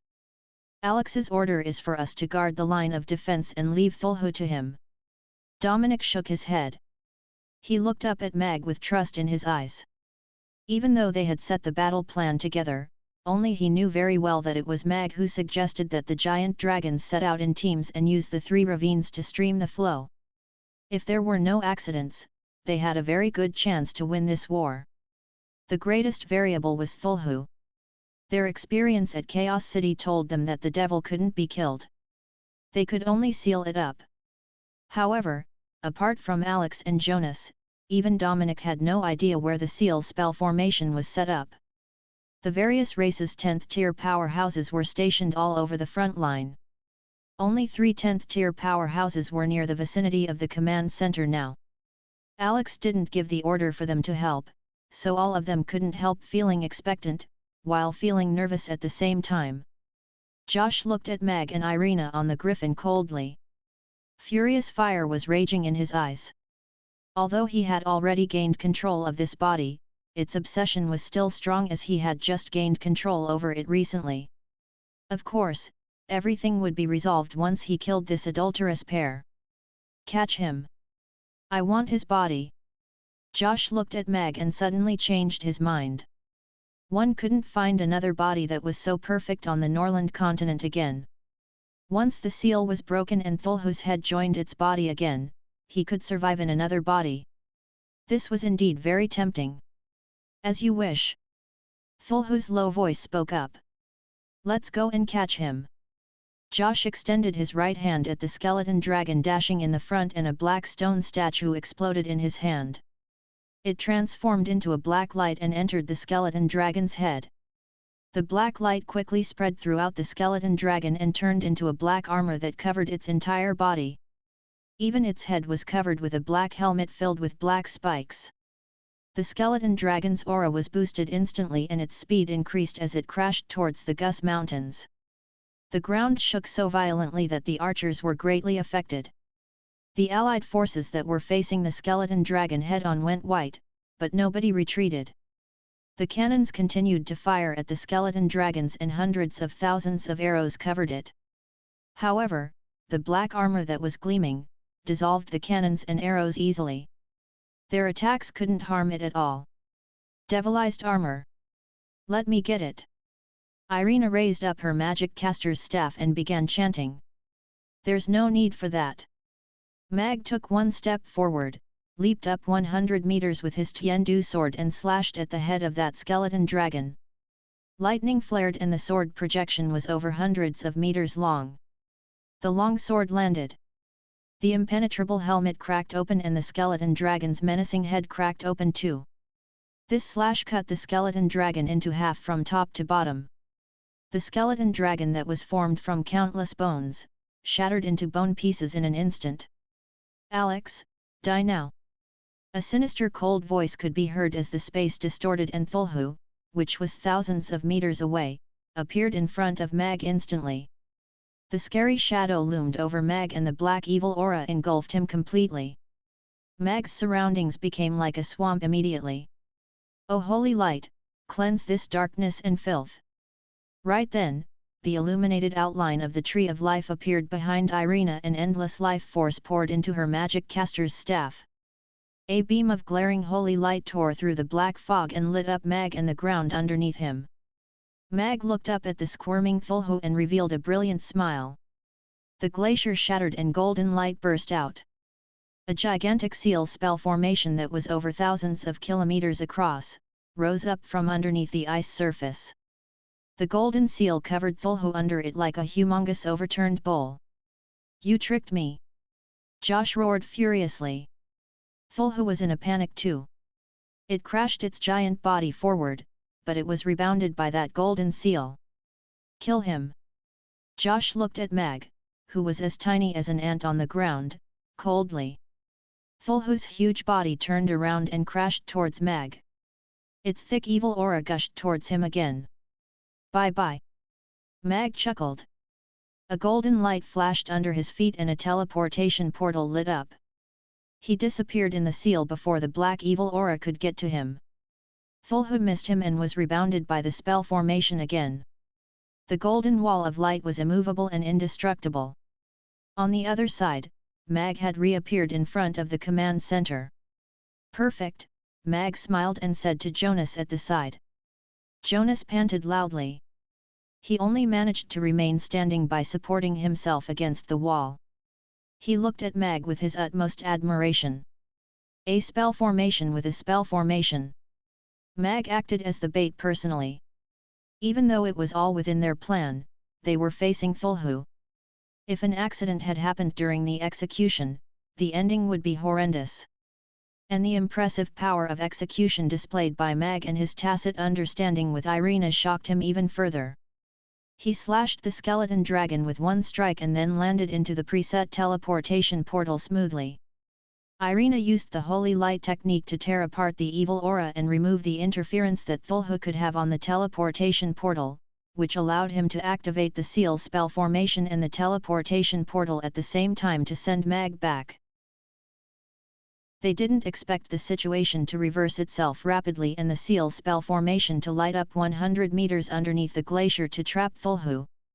And, Alex even teleported himself back to the command center safely through the teleportation portal. Looking at Thulhu, who was crashing against the seal crazily, all of them realized belatedly that this war had always been in Alex's calculations from the very beginning. All of them looked at Alex with a gaze that was filled with admiration and fear. He was a young man to be feared. Even Thulhu, who had lived for eons, was tricked by him. The Allied forces on the Gus Mountains seemed to have realized what had just happened too. Cheers erupted along the hundreds of kilometers long line of defense immediately. Their morale rose instantaneously and they attacked the ancient corpses that lost their leader with all their might. It's caught, just like that. In the battleship, Xi retracted her finger that was about to press on the launching button of the electromagnetic gun.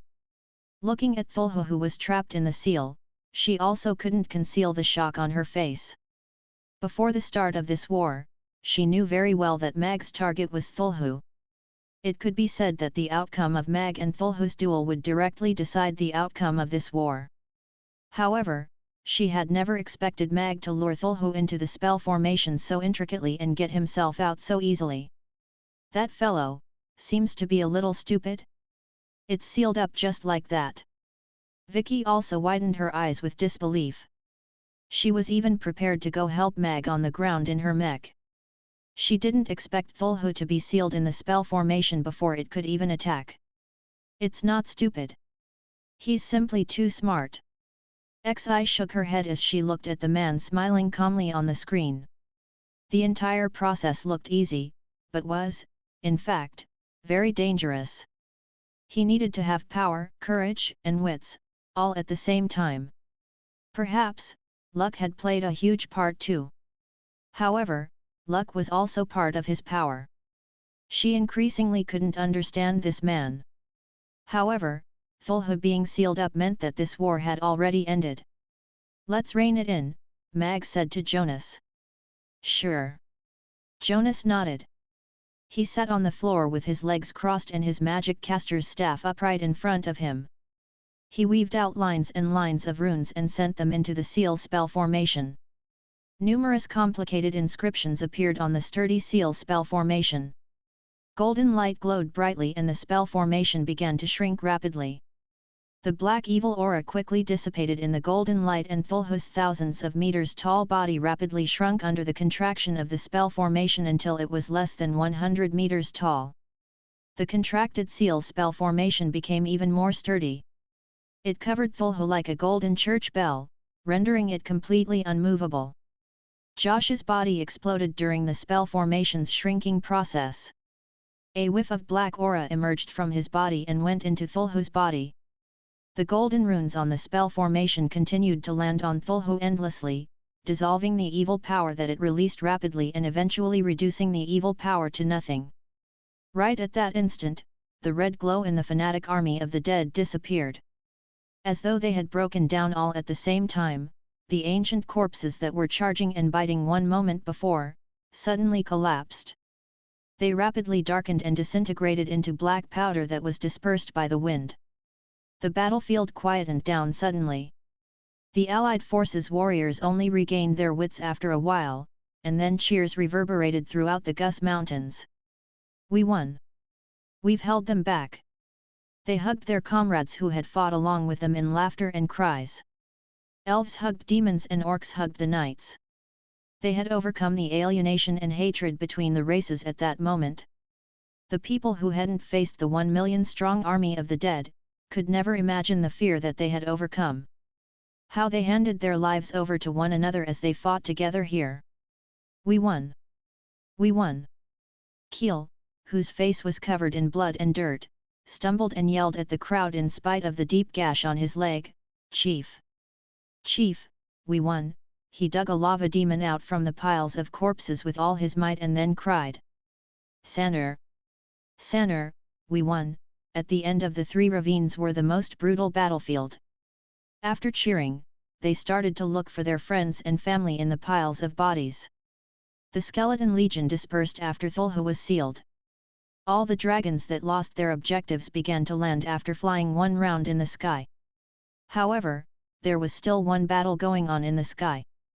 The red glow in Rankster's eyes began to diminish, but he was still in the state of a trance. Urian looked at the sealed Thulhu on the ground and said in a hoarse voice, Thulhu is already sealed, so we can hold back a little. Let's catch him and see if there is any other way out. You're right. Krasu nodded.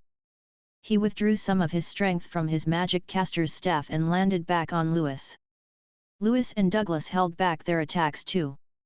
However, Rankster started to attack them crazily at that moment. He struggled out of the ambush set by the four of them and attempted to fly away. Rankster. Thulhu is already sealed, so where are you going? A purple figure appeared in front of Rankster with his sword stretched out, blocking Rankster's way, and he shouted fiercely and loudly. Rankster let out an angry roar, as his path was blocked and he was surrounded. He tried to dash out from the sides, but failed. He had even more wounds added onto his body. Father! When Elizabeth saw this, she ignored her wounds, transformed into a frost dragon and took off into the sky shakily. Mag looked at Rankster with a frown. Even though the redness in Rankster's eyes were lighter, he was still stuck in a manic state. At first, Mag thought Rankster would come to his senses after Thulhu was sealed, but Rankster's situation was worse than his initial anticipation. Seems like we have to seal him up first, Mag said gravely. Rankster was too crazy in this state. It would be hard to catch him again if he escaped. Rankster seemed to sense a threat and began to attack crazily as he attempted to escape from the ambush. Father! Father! Right at that moment, a sad voice called out. Elizabeth flew to the exterior and sadly cried at Rankster, Father, I'm Elizabeth. I'm your daughter. Wake up! Please wake up! Rankster's body froze suddenly and he turned to look at Elizabeth. Elizabeth! A low voice emerged from his mouth and his reddened eyes became clearer. Then, he tilted his head backwards and let out a shrill scream skywards as his huge body fell straight to the ground. What? All of them were taken aback when they saw that. Only Elizabeth followed Rankster down and tried to pull him back up with her injured wings before being crushed to the ground. Her body was trembling. She was afraid that they would kill her father. Douglas looked at Elizabeth, then at Mag. He tried to speak up but couldn't. Lewis furrowed his brows tightly, but he also remained silent. Rankster did respond to Elizabeth's earlier appearance. He even fell from the sky right away. However, no one was sure that he wasn't a devil and wouldn't harm the others. Krasu and Urian also stood at the side quietly. Jonas, could you please set up another spell formation to contain him? We can't let him escape before we are sure that he won't be possessed again, Mag asked Jonas for help. Sure. Jonas nodded. It might be a difficult task to seal Thulhu, but it wasn't difficult for Jonas to seal a super 10th tier powerhouse that was immobile. He took out the leftover materials from the earlier seal spell formation to set up a simplified seal spell formation. The spell formation lit up and a seal spell formation that looked like an inverted bowl appeared and trapped Rankster in it.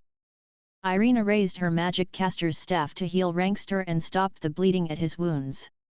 Thank you. Thank you all so much.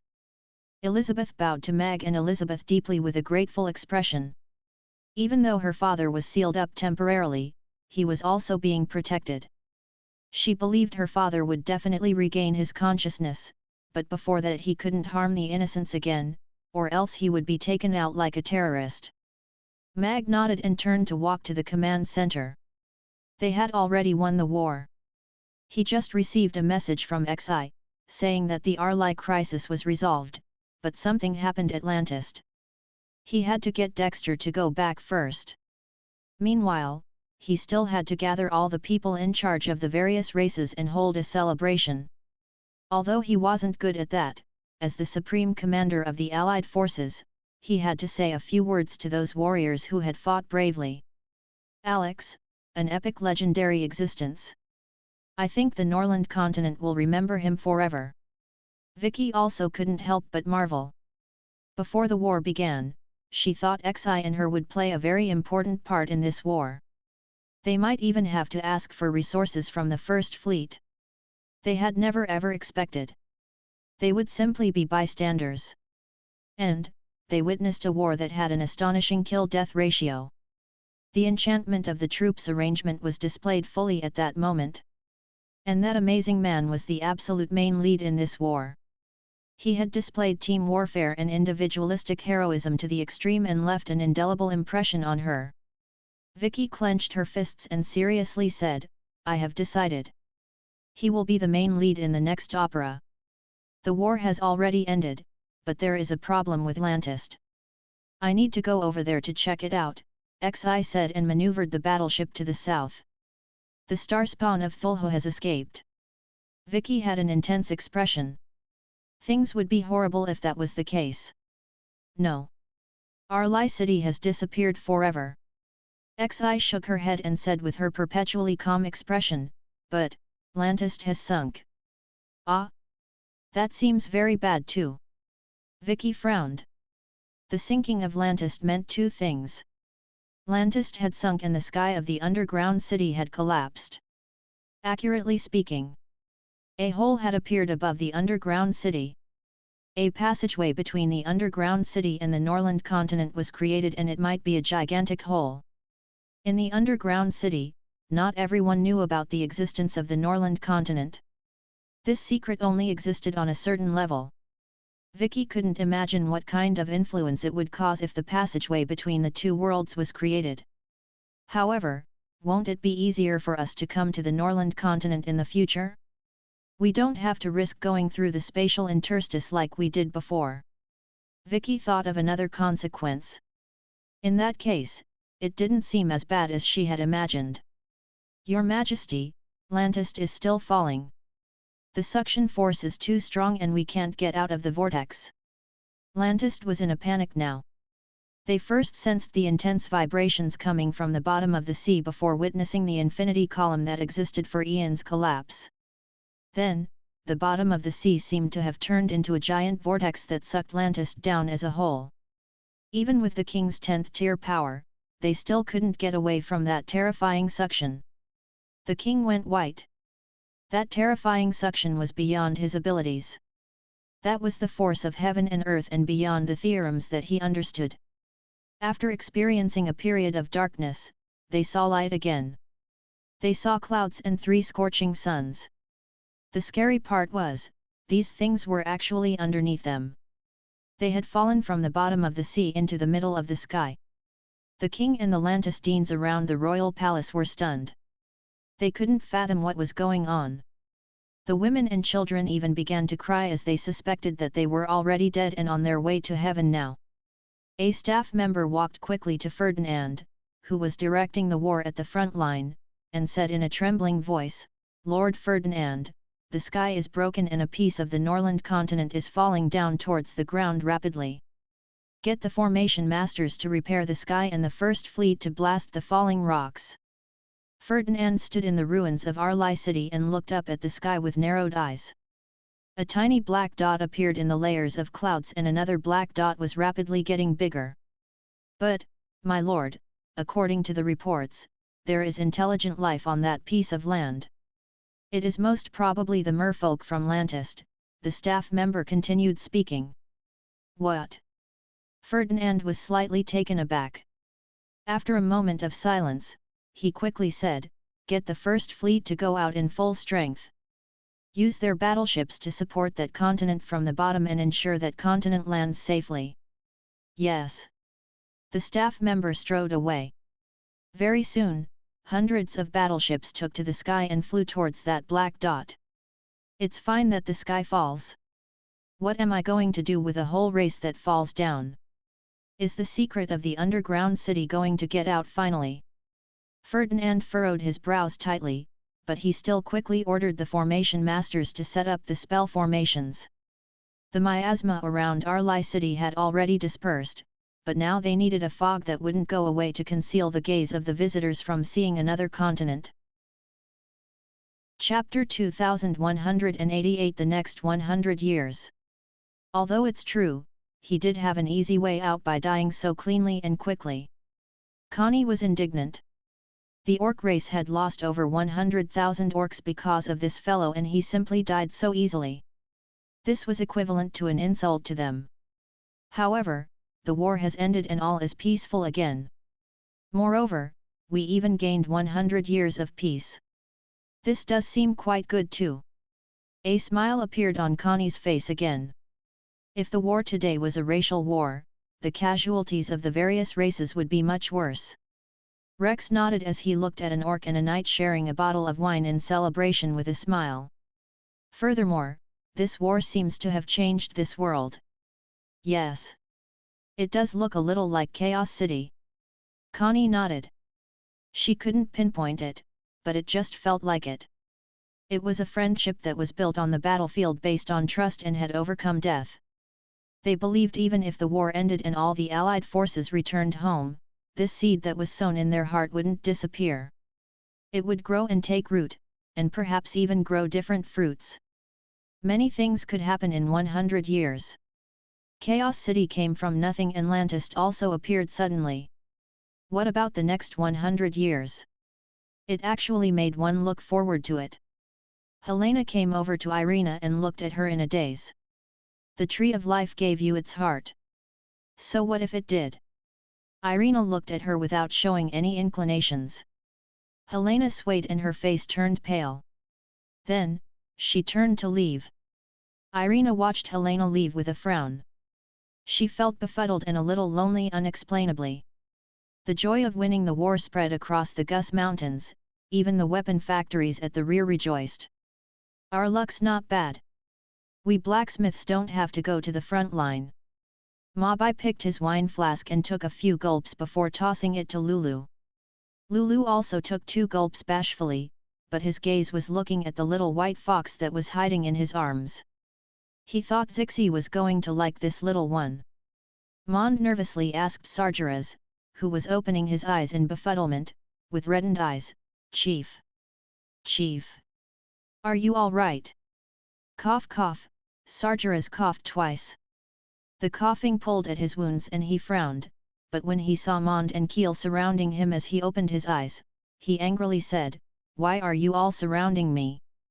Have you become deserters?" "No, Chief. The war has ended. We won." Keel quickly shook his head. "We won." Sargeras was a little dazed. He saw countless ancient corpses charging before he fainted. It didn't look like it was going to end. "Yes. I heard Alex sealed that devil and then all those ancient corpses turned into dust. We won." Keel nodded. "Fantastic." Sargeras clenched his fists in excitement. The wounds on his chest pulled again and he sucked in a painful breath. "You'd better lie down, Chief. An elf has just treated you and said that you have to recuperate for some time before you can recover," Mon said bashfully. "Okay, good chapter." Sargeras patted Mon's head and smiled too. It felt great to be alive. They could eat Boss Mag's Rugiamos again when they got back. Command Center, in the meeting hall. All the various races' representatives and powerhouses gathered together. All of them looked at Mag with gazes full of admiration. If they had selected Mag as the commander only because of his powerful strength that day, then the crushing defeat today had showcased Alex's incredible command over his troops. The final report of the casualties hadn't been sent up yet, but it should be under 30,000. They were facing 1 million soldiers from the army of the dead, who had no fear of death, and yet they had won the war with such a small number of casualties and no ancient corpses had crossed the line of defense. Mag looked at all of them and sincerely said, "I feel very proud of all the Allied forces soldiers on the Gus defense line and everyone present here." Perhaps, the slashing of his sword had affected the battle outcome in this war, but without the 1 million Allied forces soldiers defending the line of defense heroically, the war wouldn't have ended so rapidly. All of them smiled with gratification. The war has ended and the threat brought by Thulhu is temporarily resolved. Mag looked at all of them and solemnly said, "However, we don't know how many devils that are as powerful as Thulhu, are sealed on the Norland continent, or when they will emerge to harm this world. I hope this 100 years of peace will be a new beginning and all of you here will let this precious peace continue on for a longer time. I hope all of you remember who fought alongside you today to seal this terrifying enemy. And I hope we can stand together next time and point our weapons at our common enemy." The great hall was silent for a moment before loud applause erupted. Michael nodded at Mag repeatedly and said with a chuckle, "I really would have wanted to marry my daughter to him if he wasn't already married." "Can you bear to do it?" Roland said with a smile. Michael thought about it briefly and then shook his head. "No, I can't. My girl is still young and we're not in a hurry." Roland laughed to show his disdain towards his old partner for spoiling his daughter. Dominic looked at Mag with complicated emotions. He saw Alex's extraordinariness back then, so he had once tried to groom him to be the Empire's next marshal. What a pity! What happened later made Alex stand against the Empire. The wits and strategies that he had displayed today were already way above him and his outlook was far above his. He had really done what an Allied forces commander should do. Even he couldn't help thinking how it would be if all the races got along peacefully and even lived together. Chaos City seemed to have proven that this wasn't an impossible task in the past 100 years. However, such a change would cause huge tears inside all the races and power would become its greatest obstacle. Dominic didn't harbor any illusions about it. Be the current king, or Sean, who was going to be the next king, they were both not people who could let go of power. Not everyone could do that. The majority of the people couldn't do what Alex had done. The giant dragons even took the initiative to send the night elves and soldiers from Chaos City back. Of course, it was also because it was on the way. Mag was not in a rush to leave. Although Thulho had been sealed, not all was completely well. Jonas, together with some 10th tier formation masters, set up additional spell formations outside of the seal. It was to prevent others from barging in and undoing the spell as well as reinforcing the spell formation. Other than that, the other races deployed their 10th tier powerhouses to stay back to guard the place on a rotational basis for a 3-year period. The first round would be guarded by the 10th tier powerhouses from the Roth Empire, giant dragons, and orcs. Other than that, the still unconscious Rankster was also a headache to Mag. Elizabeth was still guarding by Rankster's side, looking very worried. After leaving Mamie restaurant for more than a month, Elizabeth looked much skinnier. Lewis and Douglas stood far away. How to solve the Rankster issue was also bothering them. Irina had already used the Holy Light technique to do a few rounds of deep cleansing for Rankster to force out the black magic aura out of his body. However, Thulho was very sly, so no one knew if Rankster could actually regain his consciousness. Rankster was very powerful, so he was also very dangerous. On top of that, no one was clear how he actually became like that. They had to trace all of it to the source.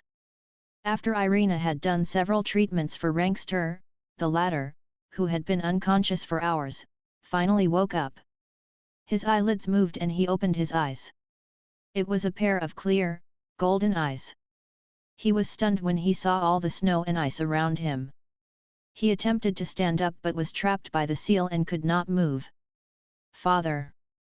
Elizabeth could not hide her agitation as she started calling out to Rankster. Rankster looked up and saw Elizabeth. He was silent for a moment before saying, "Elizabeth." "Yes, father, it's me." "Elizabeth." Elizabeth quickly nodded. Her heart hurt when she looked at Rankster being sealed inside. "What are you doing here?"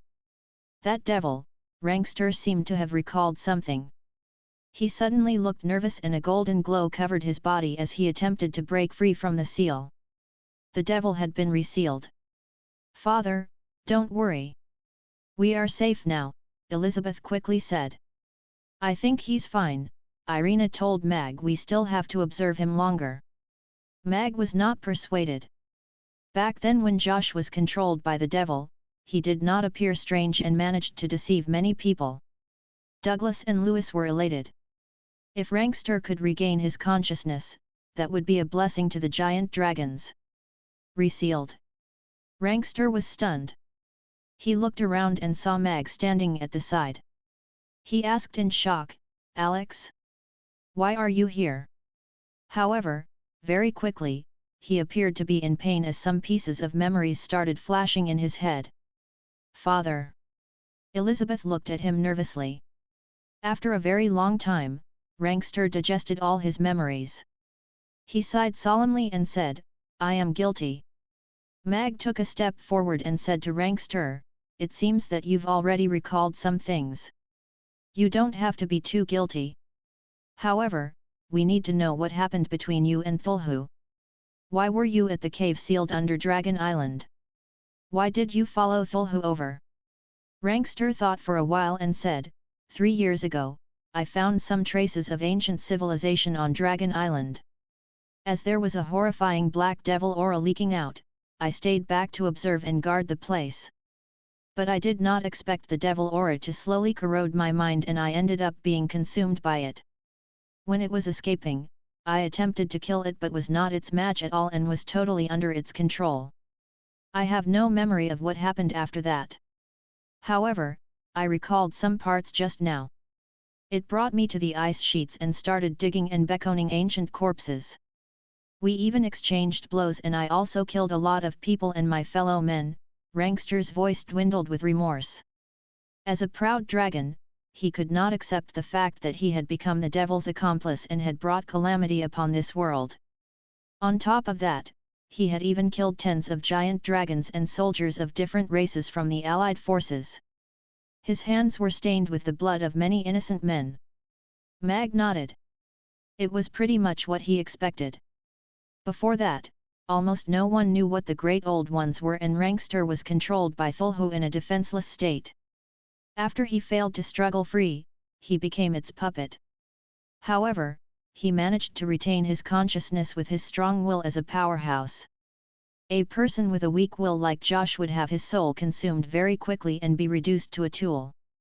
How's your body right now? Can Thulhu exert any influence on you?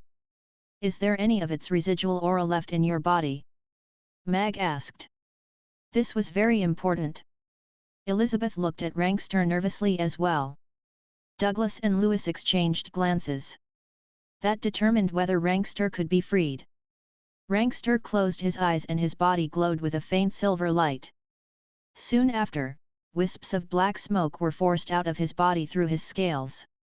The black smoke disappeared when they touched the seal. Rankster opened his eyes and said calmly, I have already dispelled all the devil's aura I can feel out of my body. I think it's because Thulhu has been sealed that I'm no longer affected by it. Mag nodded. He looked at Lewis and Douglas. These two highly respected seniors from the dragon tribe went way back with Rankster. Douglas went up, took a look at Rankster, and told Mag, Alex, Rankster was under the devil's control previously, causing him to do cruel things. Now, he has regained his consciousness and the dragon tribe hopes to have him back. Lewis nodded and said, this is not his fault. We can see for ourselves how powerful Thulhu is. It's already very difficult to be able to hold on to his consciousness. If we kill one another again, we would be falling into Thulhu's trap. Yes. This is not Rankster's fault. He has already broken out of Thulhu's control and it is best if he could start life anew. Mag nodded. He would not want to put Rankster in a difficult position even if it was on account of Yabimiya and Elizabeth. Besides, it was just as Lewis and Douglas said. Thulhu's power had exceeded what everyone in this world would have known. No one could reverse being under its control by will alone. Chapter 2190 You're a terrible father. Father. Elizabeth pounced into Rankster's arms and continued to cry uncontrollably. It had already been years since she last hugged her father like this previously. She had almost forgotten how it felt. She was already very satisfied to be able to hug her father like this after going through all kinds of desperation. I'm sorry, Elizabeth, Rankster said as he patted Elizabeth's back gently with apologetic tears in his eyes. The father and daughter didn't hug for too long. Rankster cupped his hands at Mag and said, thank you for your help. Mag nodded his head and said, what do you intend to do next? Rankster's power was already beyond the 10th tier. Although he was still far from becoming a god, it wasn't impossible either.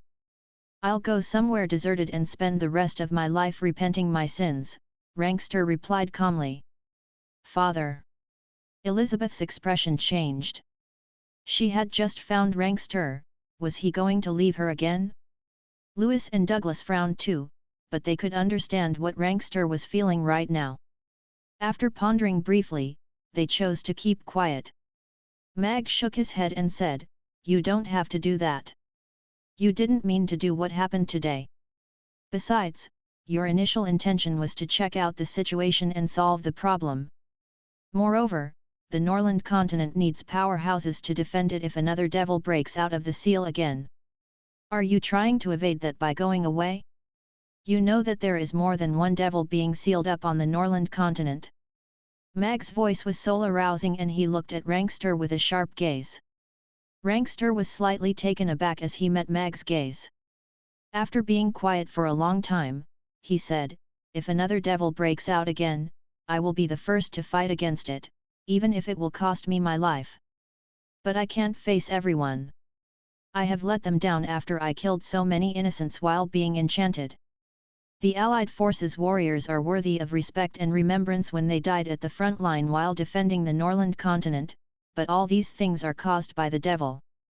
They have no regrets fighting for their home and families. But, you have let your daughters down. They have suffered greatly because of you. They even ventured into the ice sheets alone to look for you and almost died after being surrounded by the ancient corpses. However, you don't see any of that and you even want to hide from the problems like a coward by disappearing again. In terms of power, you're a worthy and powerful opponent, but as a father, you're really unworthy."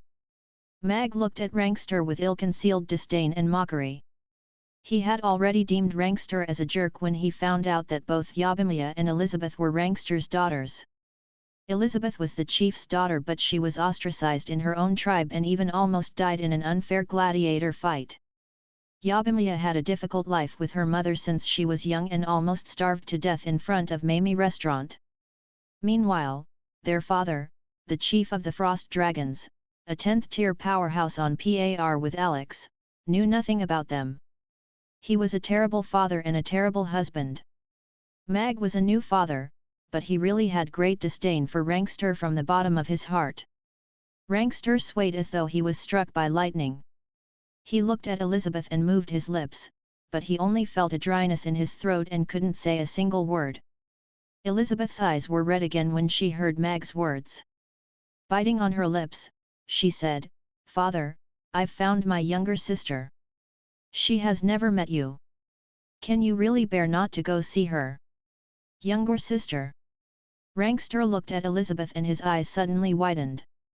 He took a step forward and grabbed her shoulders. "You are talking about Yabimiya. Yabimiya." Lewis, who was still wondering about how Rankster got another child, widened his eyes. However, he soon straightened out his thoughts. No wonder.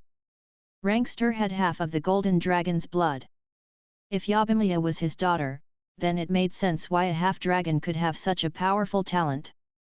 "Yes. I've found her and given her the dragon source, which allowed her to become a real giant dragon." Elizabeth nodded. "How is she?" Rankster was agitated and worried at the same time. "Her mother passed away many years ago." Elizabeth halted before continuing speaking, "she's doing quite well now. She's a waitress in a restaurant and she's very happy there." "She's a waitress in a restaurant? Who is the boss?" Hostility emanated from Rankster. His daughter was actually forced to become a waitress in a restaurant. This was an intolerable insult to giant dragons. "It's me," Mag said inwardly as his eyelids twitched crazily. He didn't oppress his employees, okay. He even gave them quite a good salary and provided them with great accommodation and 3 meals a day. Moreover, he picked up Mia with his ability. Rankster, as her father, had only provided 1 sperm, so what was he trying to do now by pretending to be a doting father? "Father, it isn't what you think it is. That boss is a good man. He took Mia in and helped her out of a dire situation. Furthermore, she's very happy working there. She isn't being forced." Elizabeth quickly explained. Mag curved his lips slightly. Would Rankster faint out of anger if he found out that Elizabeth had also worked as a waitress in Mamie restaurant for some time? Although they were on par in fighting, Mag had won this round. Is that so? Rankster was thoughtful. However, after hearing Elizabeth's explanation, he felt even more guilty as his daughter, Mia, must have had a very tough life before. He felt even more flustered when he thought that lovely and gentle woman had already left this world. He had owed her too much. She could have had a much better life if she didn't meet him. Where is she? I would like to meet her. Rankster clenched his fists and said with guilt, I owe you too much. I'm a lousy father. I'm not worthy at all. I hope I can make it up to you two in the future. No, father. I'm already very happy to see you again. Elizabeth pounced into Rankster's arms and sobbed softly. This maiden who was always cold, finally cried like a child at this moment. And Rankster, the tough guy, also couldn't help but cry. Well, I guess I'll see you again. Mag waved his hand and turned to leave. He didn't have to guess. He knew they would meet again soon. Mag took all the cannons back. Even though he couldn't reverse the fact that this technology had already appeared, he still didn't want this technology to develop too rapidly. Of course, Mag had ascertained one thing when they faced the army of the dead this time. Even when this was a fantasy world, firearms were still a strong deterrent. And, developing firearms appropriately could give the Norland continent another trump card when it faced another powerful threat again. It was a long and arduous task to guide the Norland continent on its journey in developing its technology. Let's not talk about advancing to the Elder Things level of battleships and electromagnetic guns. Even popularizing the railroads and trains could connect all the races easier and promote the racial integration. Of course, Mag didn't intend to do all that by himself. Just take the steam engines and steam trains for example. He only provided the blueprints and suggestions, and Sheer made the steam trains run among the mountains with her power of money and a group of geniuses. And, he received 10% of the shares even when he did nothing. Selling knowledge was way easier than doing it himself. He was just a chef after all, and a man who wanted to become the god of cookery. He had veered way off his initial course by coming out to save the world. Oh! He couldn't really say that either. After all, saving the world was to allow him to cook better. There was no contradiction there. System, I saved the world. Are there any rewards? Mag asked inwardly. He hadn't talked to the system in the past few days and he actually missed it. Ding! Congratulations to the host for sealing Thulhu. You have completed the mission of saving the world and extending 100 years of peace in this world. Taking in the host's performance, you are given the following rewards.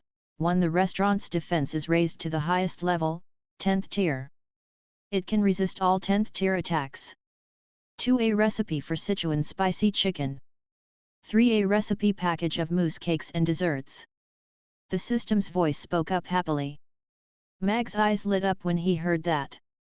A 10th tier defense meant that Mamie restaurant would be the safest place on the Norland continent, even overtaking the Roth Empire's palace. The Sichuan spicy chicken was a famous Sichuan dish. It was crispy on the outside and tender on the inside. It was spicy and delicious, and even thinking about it made his mouth start watering. As for the mousse cake, Amy and Annie would like it very much. Mag was very pleased about the rewards.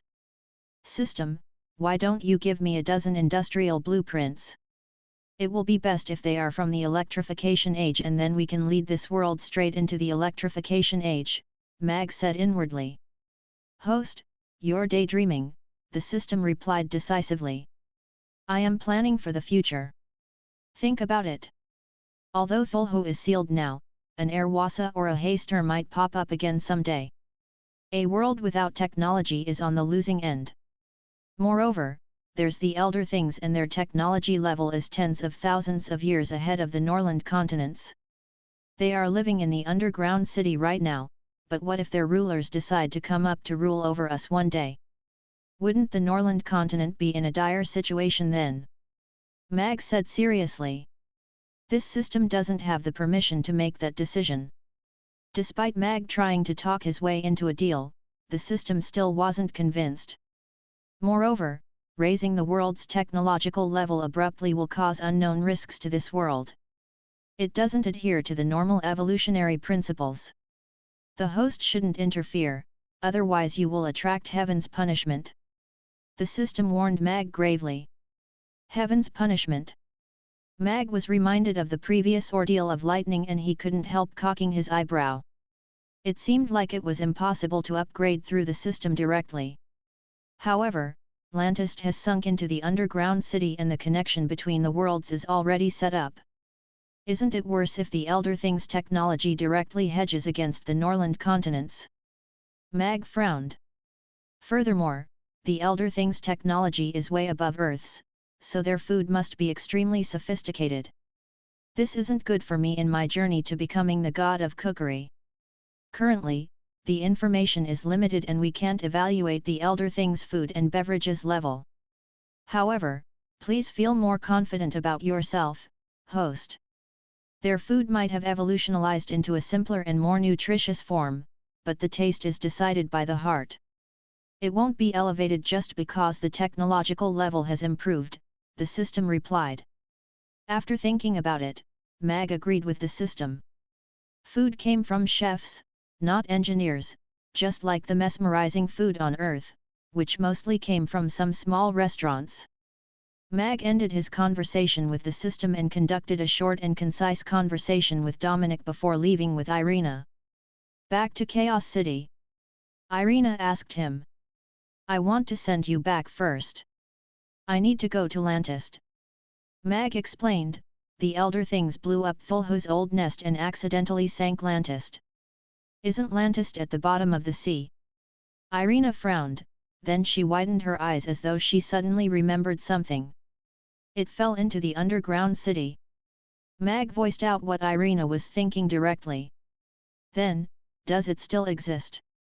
Apparently, nobody was hurt and the Elder Things are discussing how to handle this emergency. This was what Xi said in the message that she sent him earlier.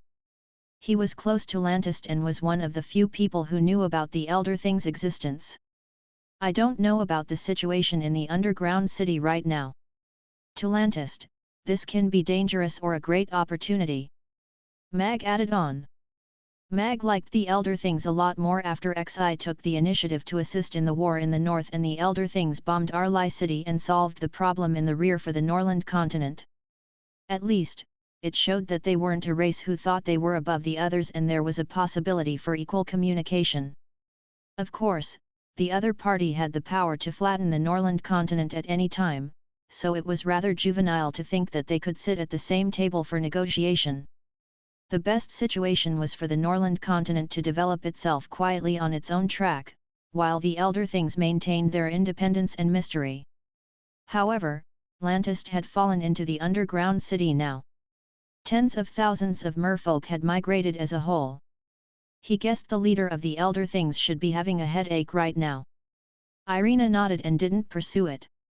Ozzy stopped just beyond Chaos City briefly, before continuing to fly southwards. Very soon, Mag appeared in the sky above Lantist. Looking into the blue sea from the Griffin's back, there was a giant vortex. The sky of the underground city had collapsed and the Norland continent was leaking through. Come to think about it, the people down there must be experiencing quite a downpour right now. Oh, it should be an ocean instead. On top of that, the Demon Island, which was the closest land to this region, was still a distance away. Ever since Lantist claimed this sea region, the demons had rarely entered this area. What's the situation right now? Mag asked directly upon boarding Xi's battleship. Xi had sent him a simple message previously and he was still unaware of what specifically happened.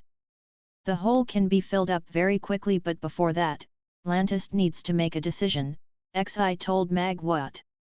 Lantist has fallen into the underground world and has already safely landed. There were no deaths and injuries. However, they are currently being grounded. Although they have yet to get into contact with any living organism from the underground city, they have seen another world.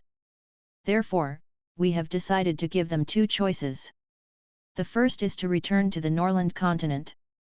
We would send the merfolks of Lantist back to Norland continent and at the same time, remove their memory of the underground city. The second option is for them to stay in the underground city. We would give them the area that was previously Arli city, so that they can own a piece of land underground, Xi said. This was the first time Mag heard her speak so much. There was much important information that she had divulged. Lantist had fallen into the underground city. To send tens of thousands of merfolk back to Norland continent and remove their memory related to the underground city was no simple feat. The method to remove their memory existed, but there were still many imperfections to the technique. It might cause the receiving person of the spell to die or become retarded, or the spell might just be ineffective. The former scenario was unacceptable to the merfolk of Lantist and the latter scenario was a worry to the underground city. Therefore, another choice was offered to allow the merfolk of Lantist to stay in the underground city. That way, the secret would remain and there would be no further worries. Judging from how there were no records of the underground city in the Norland continent, the people in the underground city had done very well in controlling their people going out. Mag thought for a while. He looked at Xi seriously and asked, "What exactly is the underground city like? What kind of status would Lantist have there? Is there a possibility of them being oppressed or even wiped out?" Lantist had helped him a lot and Gina was also his employee and friend. Mag asked for this key information to make a responsible decision. "I cannot reveal too much about the underground city to you, but what I can promise you is that the underground city is led by the Elder Things. It is a union where various races live together. There is a more stable system compared to the Norland continent and there are also stricter laws to restrict the people. If Lantist was to stay in the underground world, it would join the underground city as an independent state. The Elder Things would protect the security of the Union and would aid them in developing to assimilate into the underground world. As for the race being wiped out, the underground world is similarly a dangerous world. However, as a whole right now, it is controllable and an enemy or force that could wipe out an entire state is yet to exist," Xi replied. Such calmness was more believable. Mag watched Xi for a while to make sure that she was not lying. After all, she was an emotionless robot and lying was not within her capabilities. In that case, joining the underground city would be an opportunity hard to come by for Lantist. This was a chance for the entire race to upgrade from a closed-off underwater world into a high-tech world. To most of the merfolk, the Norland continent was equally foreign and dangerous with the upper limit of the 10th tier. However, in the underground world, they would have better living conditions and the possibility of a better future. On the one hand, there was returning to Norland continent on the risk of becoming a retard, with the possibility of not having a land of their own, and on the other hand, it was the chance to join the underground city with a glorious future ahead of them. Even a fool would know which to choose, right? "I will pass the message over to the decision-maker in Lantist, so that they can make the call," Mag said. This was not a decision that he could make on his own, since it had to do with the future and destiny of an entire race. Xi nodded. She looked at Mag and said sincerely, "The battle that you fought before was well done.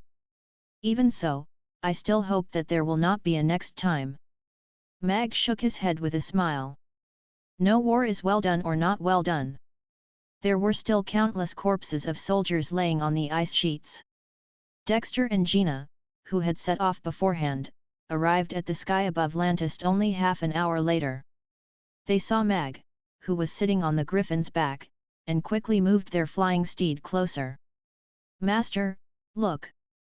Gina exclaimed as she pointed below. Dexter looked down and his expression changed as well.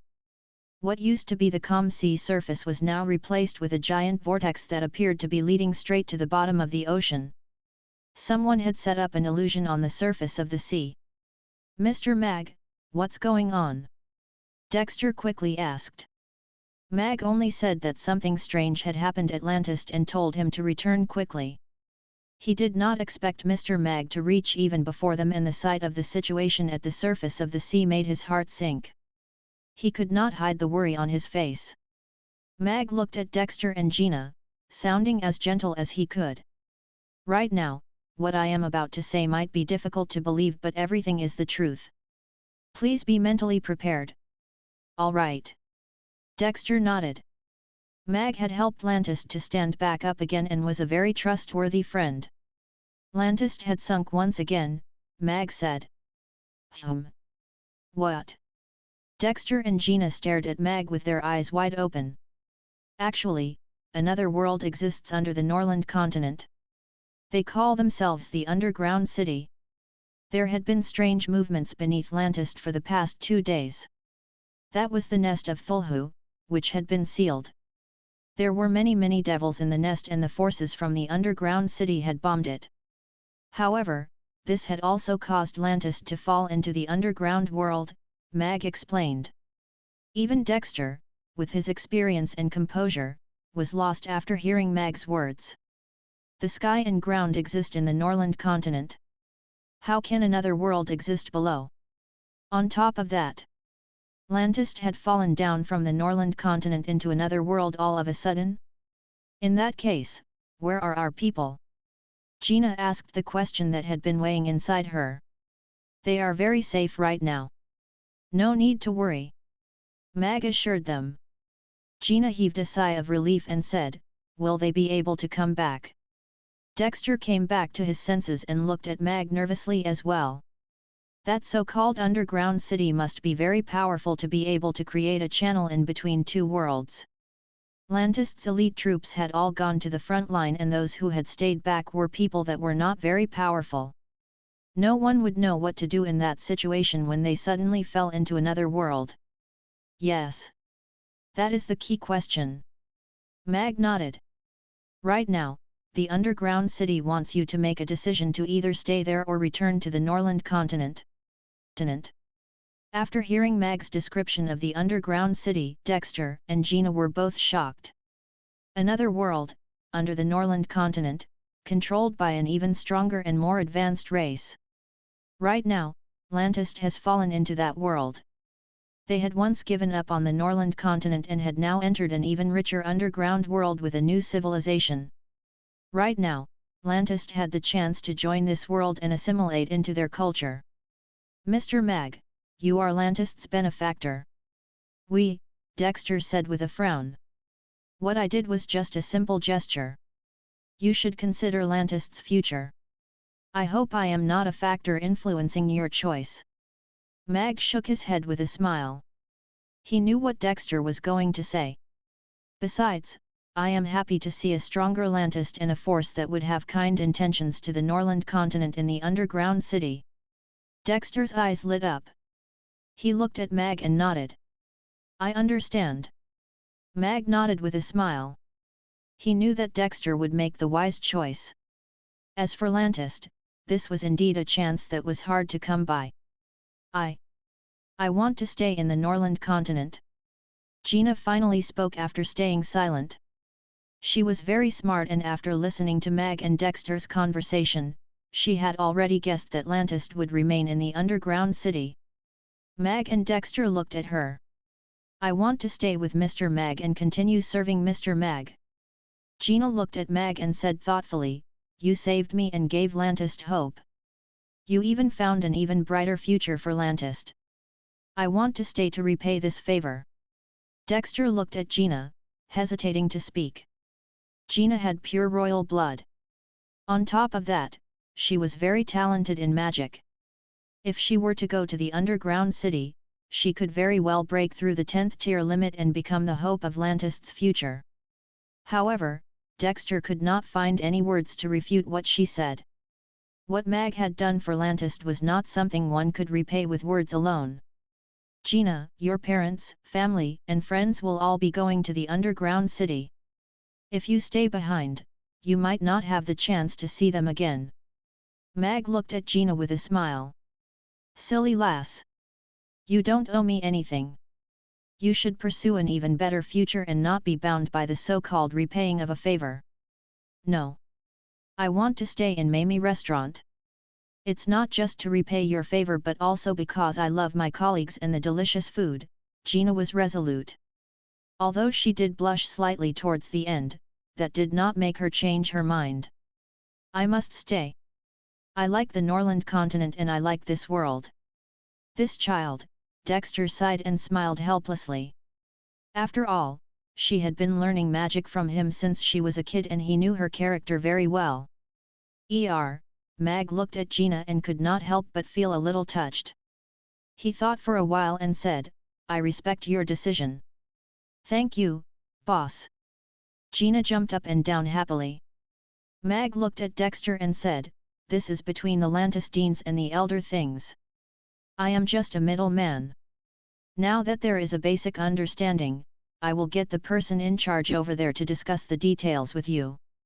You will still have to finalize the specific conditions of the agreement. Sure. Thank you, Mr. Mag. Dexter bowed and said seriously, if anything happens in the future, you have to inform us. Even if we have to open up a channel between both worlds again, Lantist will definitely be there. Sure, Mag said solemnly. This was a promise given by the race that was about to join the Elder Things, a promise that weighed heavier than gold. Xi brought Dexter away and Mag did not participate in the future discussions. Lantist was no small fry and Dexter was also very wise. Mag need not worry that they would be disadvantaged. Dexter gave Gina a crystal ball and said his final words before leaving without turning back. Gina held on to the crystal ball and watched the grey battleship disappear over the horizon while standing on the purple-striped griffin's back. Her eyes were red. This goodbye might very well be a bye forever. No matter how resolute she sounded just now, Gina was still a young girl. All right, we should go home too. Mag stroked her head with a smile. Go home. Gina turned to look at Mag. From now on, the restaurant will be your home. Mag nodded. Gina was stunned. After that, a smile bloomed on her face and she pounced into Mag's embrace. You're such a nice man, boss, Mag wanted to remind her to mind her behavior. He put her legs down first but after feeling the sense of reliance from the young lady in his embrace, he patted her gently on her back. Oh, right. Before going home, Gina, you need to make an oath, swearing that you will not reveal anything about the underground city to another person, Mag told Gina on their way back.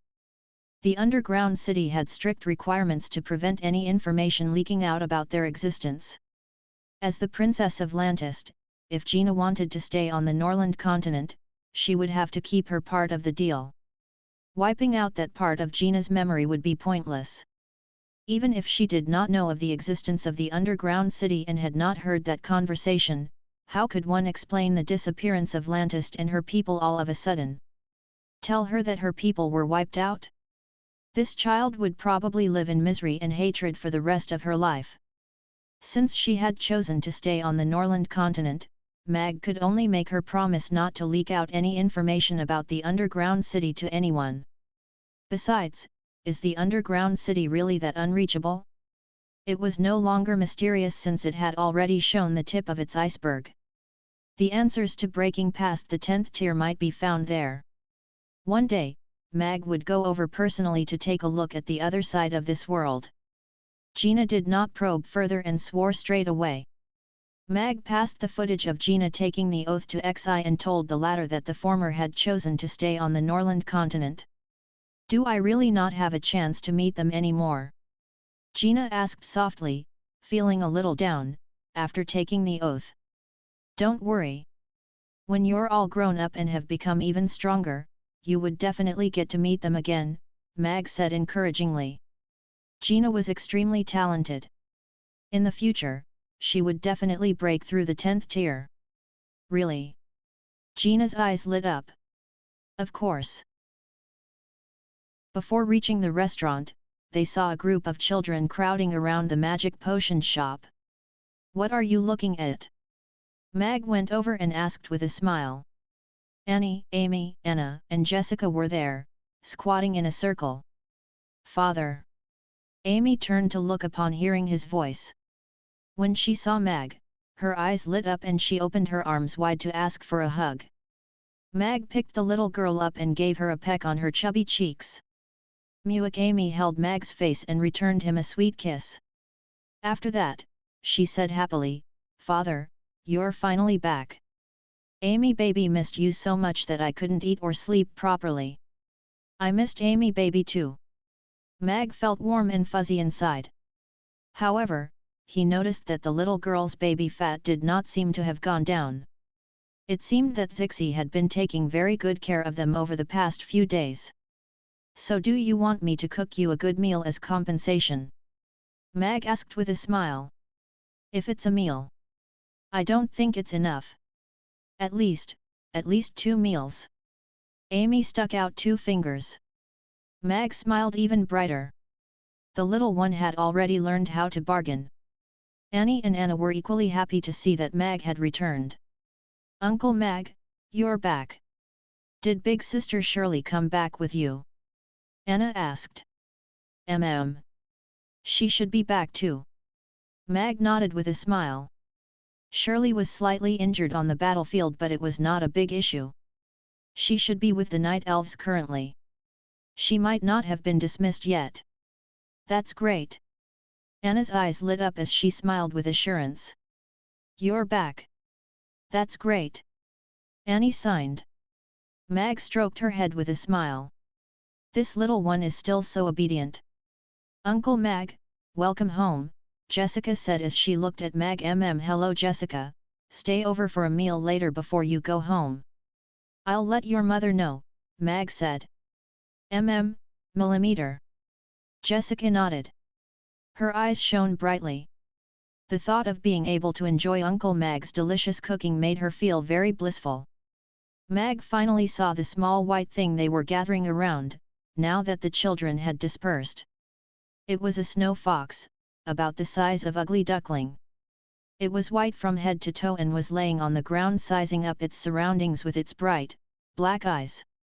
It looked smart and obedient. Lulu came back from the north and brought it back. "This little one is rather obedient and the children love it. I let them play with it for a while," Zixi said with a smile as she walked out with her large pregnant belly. "Yes. Whitey is super obedient and it's so white and fluffy, way cuter than Ugly Duckling." Amy slid down to the ground from Mag's embrace and stroked the head of the white snow fox. Ugly Duckling, who was arguing with Black Coal, turned around and squinted at the snow fox. Someone had actually threatened Lord Orange's position? Ugly Duckling strutted over to the snow fox and pressed its paw on the snow fox's head. The snow fox's eyes widened slowly and it looked askance at Ugly Duckling, shivering in fright and not daring to move. "Meow!" Ugly Duckling turned back and meowed proudly at Amy. "You're such a bully. No dinner for you." Amy pushed its fat paw away. "And another 3 rounds of jogging too." Ugly Duckling tilted its head in confusion. "There is a gathering at the restaurant tonight in celebration of the Norland continent's rebirth. Come over with Lulu too." Mag looked at Zixi and said, "Thank you for taking care of the children these past few days." The 2 children were very obedient. "Besides, with Mia playing with them, I have nothing to do." Zixi smiled. "In that case, we'll go over tonight to have a free meal." "Sure." Mag nodded with a smile. He looked at Amy and said, "Amy baby, go and invite Teacher Urian over for dinner later." "All right." Amy nodded. She peeked into the magic potion shop and muttered softly, "After learning Gomaku, they are obsessed with it." Mag returned to the restaurant. He pushed the doors wide open and looked at the tables and chairs sitting quietly in the hall as well as the still kitchen. At this moment, he felt his whole mind and body relax. Although life as a superhero was very exhilarating, it was not the life he wanted. Instead, he found peace in the restaurant. Actually, the persona of the owner of Mamie Restaurant was his favorite. There was a greater sense of achievement in creating delicacies, bringing freshness and bliss to the customers, compared to cutting the heads off of 100 ancient corpses with one swing of his sword. "Mamie Restaurant, your king is back." Mag opened his arms wide and walked into the restaurant. Light shone on him, casting a long shadow in the restaurant. After a while, Mag put his arms down. He looked back to make sure that no one saw what he did, before quickly closing the door behind him. He was being idiotic again. How shameful! Mag took a shower and came downstairs after changing into his chef's uniform. He started preparing the dishes that he was going to make for the celebration. Fulhu's saga had ended and the new peace accord had also been signed. Right now, the world did not need Mag to do anything else. However, Mamie Restaurant's customers needed him. Mamie Restaurant, which had been closed for almost a month, had been part of the regulars' resentment every day. Thankfully, Mag had many delicacies in store for them. When Mamie Restaurant opens again tomorrow, he will launch 2 new main dishes in one go, shaved noodles and hot noodles with sesame paste, as well as 1 new breakfast dish, soup dumplings. At the same time, he would launch the Mao Tai and the rum brewed by Hannah. As for side dishes to go with the drinks, the Sichuan spicy chicken and spicy escargot were ready to be launched. However, Mag would take it slow and not spoil his customers too quickly. Although he had stood everyone up for a month, he returned with full sincerity. At night, the invited guests all came to Mamie Restaurant. Other than the people from the restaurant, Mag also invited Zixi and Lulu, Amy's teachers, Krasu and Urian, Luna and Vivian, Miss Gloria and Miss Shear. Yabimiya came but did not see Elizabeth. It seemed Rankster had still not seen her yet. Shirley told Mia that she saw Elizabeth at the front line and that she was currently safe and well. That assured Mia. Cheers to the Norland continent's victory. Mag raised a toast with a smile. We should thank Alex. He was the one who ended this war, Krasus said with a smile. To everyone. Cheers. Cheers. Cheers. Spring is coming soon, Irina stood behind him and gently said. Are the flowers blossoming soon? Are the birds coming back? Amy ran to the door with a glow in her eyes. There were many kinds of flowers planted in the Aden Square. It was beautiful during spring. Yes, soon. Mag nodded with a smile before he closed the door and locked the cold winds out. Annie ran downstairs with a picture book in her arms and passed it to Mag. Is this your new work? Mag received it and his eyes lit up when he saw the sexy and cute Miss Black Cat wearing a black mask in the night on the cover. After learning and practicing for some time, Annie's drawing style was already very stable and getting more and more mature gradually. Picture books in this world were very limited, so Mag got a bunch of famous comics from the Earth's source material library and let Annie learn from them. The little one had a very strong learning ability. She absorbed the master's techniques while maintaining her own individuality and she came out with her own style. It was extremely intricate and every detail was impeccable. In this area, Annie did indeed have the focus and speed that the comic artists of Earth envied. Her speed was really something else. It would take a comic artist a few days to draw a cover page, but Annie could complete a whole book within the same period of time. Mag flipped through the picture book. The story basically followed Miss Black Cat's storyline, but Annie deftly changed it from the opera form to the comic form and it was still very fascinating. It's excellent. I think Miss Black Cat would like it very much too. Mag nodded with a smile. The level of the comic's completion had exceeded his expectations. Our Annie is a little comic genius. Irina also marveled. She couldn't even draw a perfect circle. Don't laugh. You're no better. Annie smiled but she soon asked with sign language, when are we going to Rodu again? After pondering briefly, Mag said, maybe the day after tomorrow. The restaurant will open tomorrow, and it will close for 1 day after that. We can go to Rodu to settle the tavern then. Mamie Restaurant resuming its business meant that Saipan Tavern had to close down. However, Mag thought of a solution and it was to let Miss Iafi and Mela take over the operation of the tavern. Apart from not being able to change the side dishes, there would be no problem in supplying the beverages.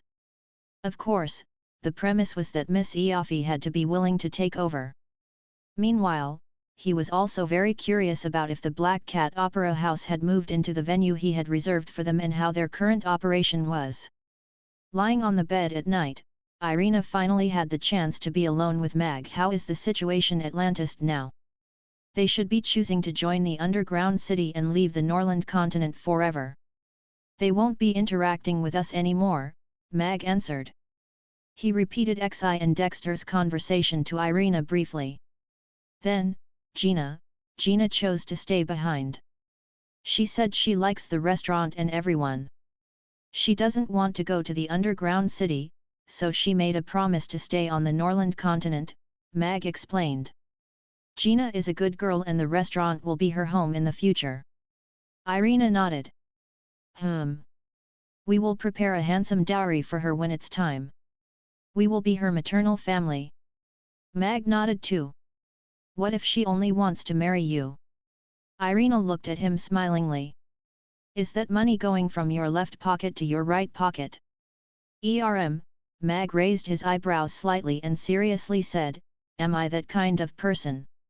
I don't know if you are or not, but Gina definitely stays because she wants to repay the kindness. Irina chuckled. Gina is a good girl. Mag didn't dare to continue the conversation. He could only repeat what Irina said. Frost Dragon Island. Fox looked at the man who slowly walked into the hall with a pale face. His scary aura made Fox's legs tremble and he finally couldn't help but kneel on the ground. Great Elder, save me. Fox turned his head and called out to Douglas on the high seat. Douglas stayed still with a cold expression.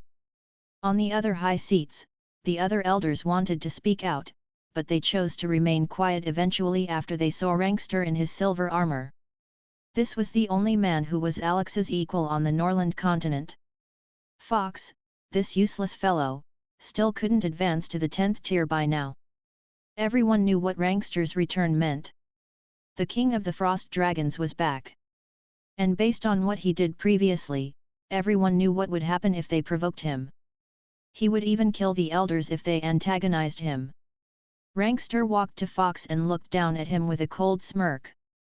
Next to him was Elizabeth in a long silver dress with an equally cold expression.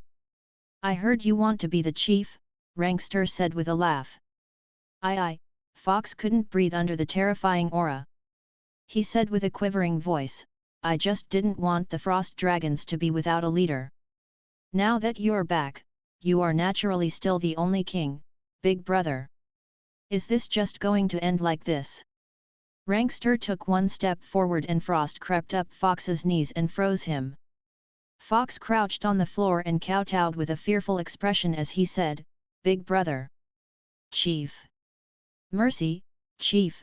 The hall was in complete silence. No one spoke up for him. Fox bullied and almost killed Elizabeth on the Frost battlefield back then.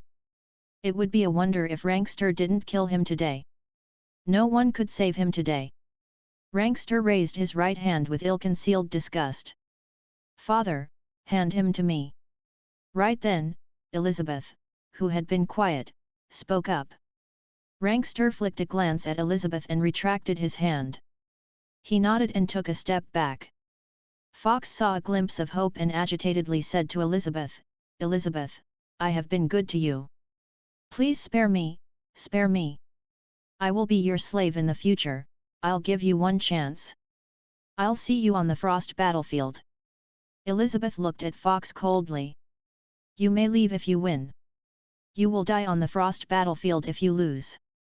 This, all the elders looked at Elizabeth with shock. However, Rankster smiled. That was indeed his daughter. Even though he could sense that Elizabeth's aura was more powerful than before and she should have advanced, he was still confident that he could beat Elizabeth who had just advanced to the 9th tier. However, if Rankster was to do it, he would definitely die without a doubt. Elizabeth, are you issuing a deathmatch invitation to Fox? Douglas' cold voice reverberated throughout the hall. Yes. Elizabeth nodded. She had accepted that unfair challenge in this hall just a few months ago. However, she was standing here again as the challenger. She was stronger in her understanding of battle apart from her realm. Perhaps because she was influenced by the two strongest men in this world, she began to have a different understanding towards battle. The frost battlefield was open and almost all the frost dragons came. The news of Rankster's return had already spread all over the Frost Dragon Island. Deafening cheers erupted when Rankster appeared in the sky above the frost battlefield. The giant dragons were naturally born powerhouses, so they respected and idolized powerhouses even more. Although Rankster had been enchanted before, he was still the most powerful dragon. He was still the owner of the Frost Throne without a doubt when he returned to the Frost Dragon Island now. And, Elizabeth challenging Fox again excited the Frost Dragons too. It was just like Rankster, who turned the tides around again and again hundreds of years ago, and the protagonist had become Elizabeth now. History seemed to be repeating itself. Would Fox fade into history or would he turn the tide around? It made people look forward to it. Rankster sat on the Frost Throne and Fox and Elizabeth appeared on the battlefield. Fox obviously looked more relaxed after they signed the waiver of liability agreement and Rankster had agreed to it. He could leave after he won this challenge, so he looked at Elizabeth with a disdainful gaze. This niece of his was always overconfident just like Rankster. She could have crushed him easily with Rankster's help, but instead she issued a challenge to him and even signed the waiver of liability agreement. Elizabeth looked at him coldly and calmly. "The death match begins," Douglas announced. Although Fox looked relaxed, his actions weren't slow at all. A silver spear appeared in his hands and he activated the frost domain at the same time. As an experienced 9th-tier powerhouse, he could ward off Elizabeth's attack with his stronger power and gain the final victory. They were both frost dragons, so he knew whatever she knew. That was his source of confidence. However, as soon as Fox set up the frost domain, Elizabeth disappeared and dashed towards him as a vague shadow. "Ha! Stupid!" Fox smirked. He stabbed his frost spear out hard and simultaneously contracted the frost domain and directed it forward. Ding! The frost spear stabbed a vague shadow and made a crisp sound of ice shattering. A humanoid ice statue crumbled and turned into ice shards that flew everywhere. Fox was stunned. "You lost." A cold voice spoke up from behind him. A frost dragon with a 100-meter wingspan appeared behind him. Fox only felt his back tighten briefly before he lost control. Razor-sharp dragon claws stabbed into his body and tore him into two straight away. Dragon blood splashed skywards and the battlefield was pitch silent. All the frost dragons were looking at Fox, who was torn into two, and Elizabeth, who was hovering in midair with shock. She only used one strike and Fox lost. It was an utter defeat. The clean and sleek fighting style made all the giant dragons unconsciously look at Rankster on the frost dragon throne. That was his combat style. "Elizabeth!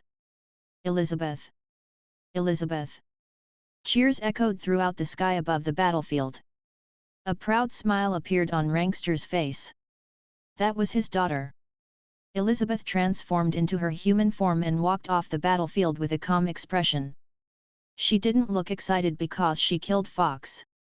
Rankster has an heir now.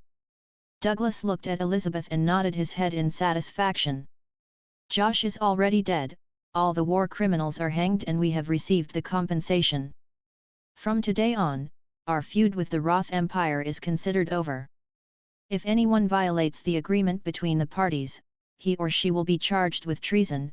Connie sat on the main seat and sternly said to all the chiefs in the tent. An elderly chief said with a frown, "But, chieftain, our feud with the humans has lasted for thousands of years. How can we end it just like this?" "Yes. They killed so many of our people. How can we let it go just like this? Even if we agree, would our people who lost their lives innocently agree to it?" Many chiefs chimed in too. Hatred has built up through the generations and it caused tragedies like this to happen again and again. Connie stood up and said to that old chief in a low voice, 100 years of peace will allow our people to rest and recuperate, and to herd and hunt. We don't have to fret over a war that can happen at any time, but if we end the agreement and start the war, tens of thousands of our people are going to die. I believe all of you have seen on today's battlefield how powerful the Roth Empire is. Do you think we orcs can go all the way to Rodu even if each and every one of us go into the war? The great hall quietened down suddenly. All of them were reminded of the rain of arrows that were shot out by millions of crossbows. Even the 1 million strong army of the dead lost to them. The orcs always had the illusion that they could win when they faced the Northwestern Legion. However, the fact was, it was just one of the Roth Empire's legions. They had 5 more legions of that size. As the chieftain, I hope you guys won't gamble the lives of our people because of spite. It will only show that you are a lousy chief, Connie said sincerely. Maestro, where have you been? In the Black Cat Opera House, all the troop members crowded around Vicky, who had just come in, with bright eyes. Seeing everyone's concerned gazes, Vicky felt a warmth in her heart. She said with a smile, I went somewhere important for source materials. I'm fine. You guys don't have to worry. All of them saw that Vicky's clothes were neat and proper and she didn't look like she was kidnapped. Besides, their opera troupe was too poor for anyone to kidnap Vicky, so they were relieved. Our opera house has been closed for the few days that you were not around, Maestro. We've lost all the popularity that we built up and we are almost out of money to buy food now, Old Man Me said worriedly. The other actors looked forlorn too. They were back to square one after finally having some results. Swoosh! Vicky threw a money bag onto the table and a pile of shiny gold coins rolled out. Don't worry. You will eat meat with me in the future. Chapter 2197 Do you want to be a boss? Maestro, did you sell yourself? An actor asked with hesitation. All the actors were looking at Vicky with a concerned gaze. To them, it seemed to be the only possible way for the maestro to get so much money within such a short time. Otherwise, they wouldn't have been so pathetic for the past 2 years. What are you talking about? Vicky reached out to slap the head of the troop member who spoke up earlier, and coughed lightly before seriously saying, I earned it with my ability. Although the actors didn't look like they believed her, they all learned their lesson and kept quiet. All right, you guys have been with me for such a long time and I have never paid you a salary before. From this month on, you guys will receive from me a basic of 5,000 copper coins. If the opera troupe's ticket sales are good, you guys will get a commission too. Vicky continued on. We'll get a salary. 5,000 copper coins. Everyone's eyes lit up. They all came from a tough environment before following Vicky. She brought them away from their tough lives and gave them something called a dream. The past 2 years had been difficult, but it wasn't that miserable when they practiced, sang, and worked toward their dream every day. And now the maestro was going to give them a salary? And a handsome sum of 5,000 copper coins. This is this month's pay. I will be paying you all in advance. Vicky took the money bag and gave them 50 gold coins each. This is the first time that I have held so much money in my life. A young maiden had a surprised smile as she held onto the gold coins with both her hands. Not just you. This is also the first time that I, Old Man Me, have held so much money in my life. The landowners in the past were stingy and it was already a big deal to be paid 5 copper coins. Old Man Me also smiled brightly with tears in his eyes. The troop members were excited and touched as they held onto the money. Vicky looked at all of them with heartache and guilt. She waved her hand and said, let's take today off. Go out to play and buy some new clothes and nice food. All rightly. The troop members cheered and went back to their rooms to change and go out. They had arrived in Rodua for some time, but because they had no money, they spent most of their time in the troop practicing. Even window shopping was an extravagant thing to do. Ibeka only said to Vicky after everyone returned to their room, Maestro, I don't need to spend money, so why don't you keep this money with you first? We've just settled down and there are many areas that the troop needs to spend money on. This theater's rental is most likely not cheap. Vicky looked at the gold coins in Ibeka's calloused hands and remembered the first time that she saw him. He was surrounded and beaten up by hooligans when he saved a small child from being trampled by their horses. This was a simple, good man.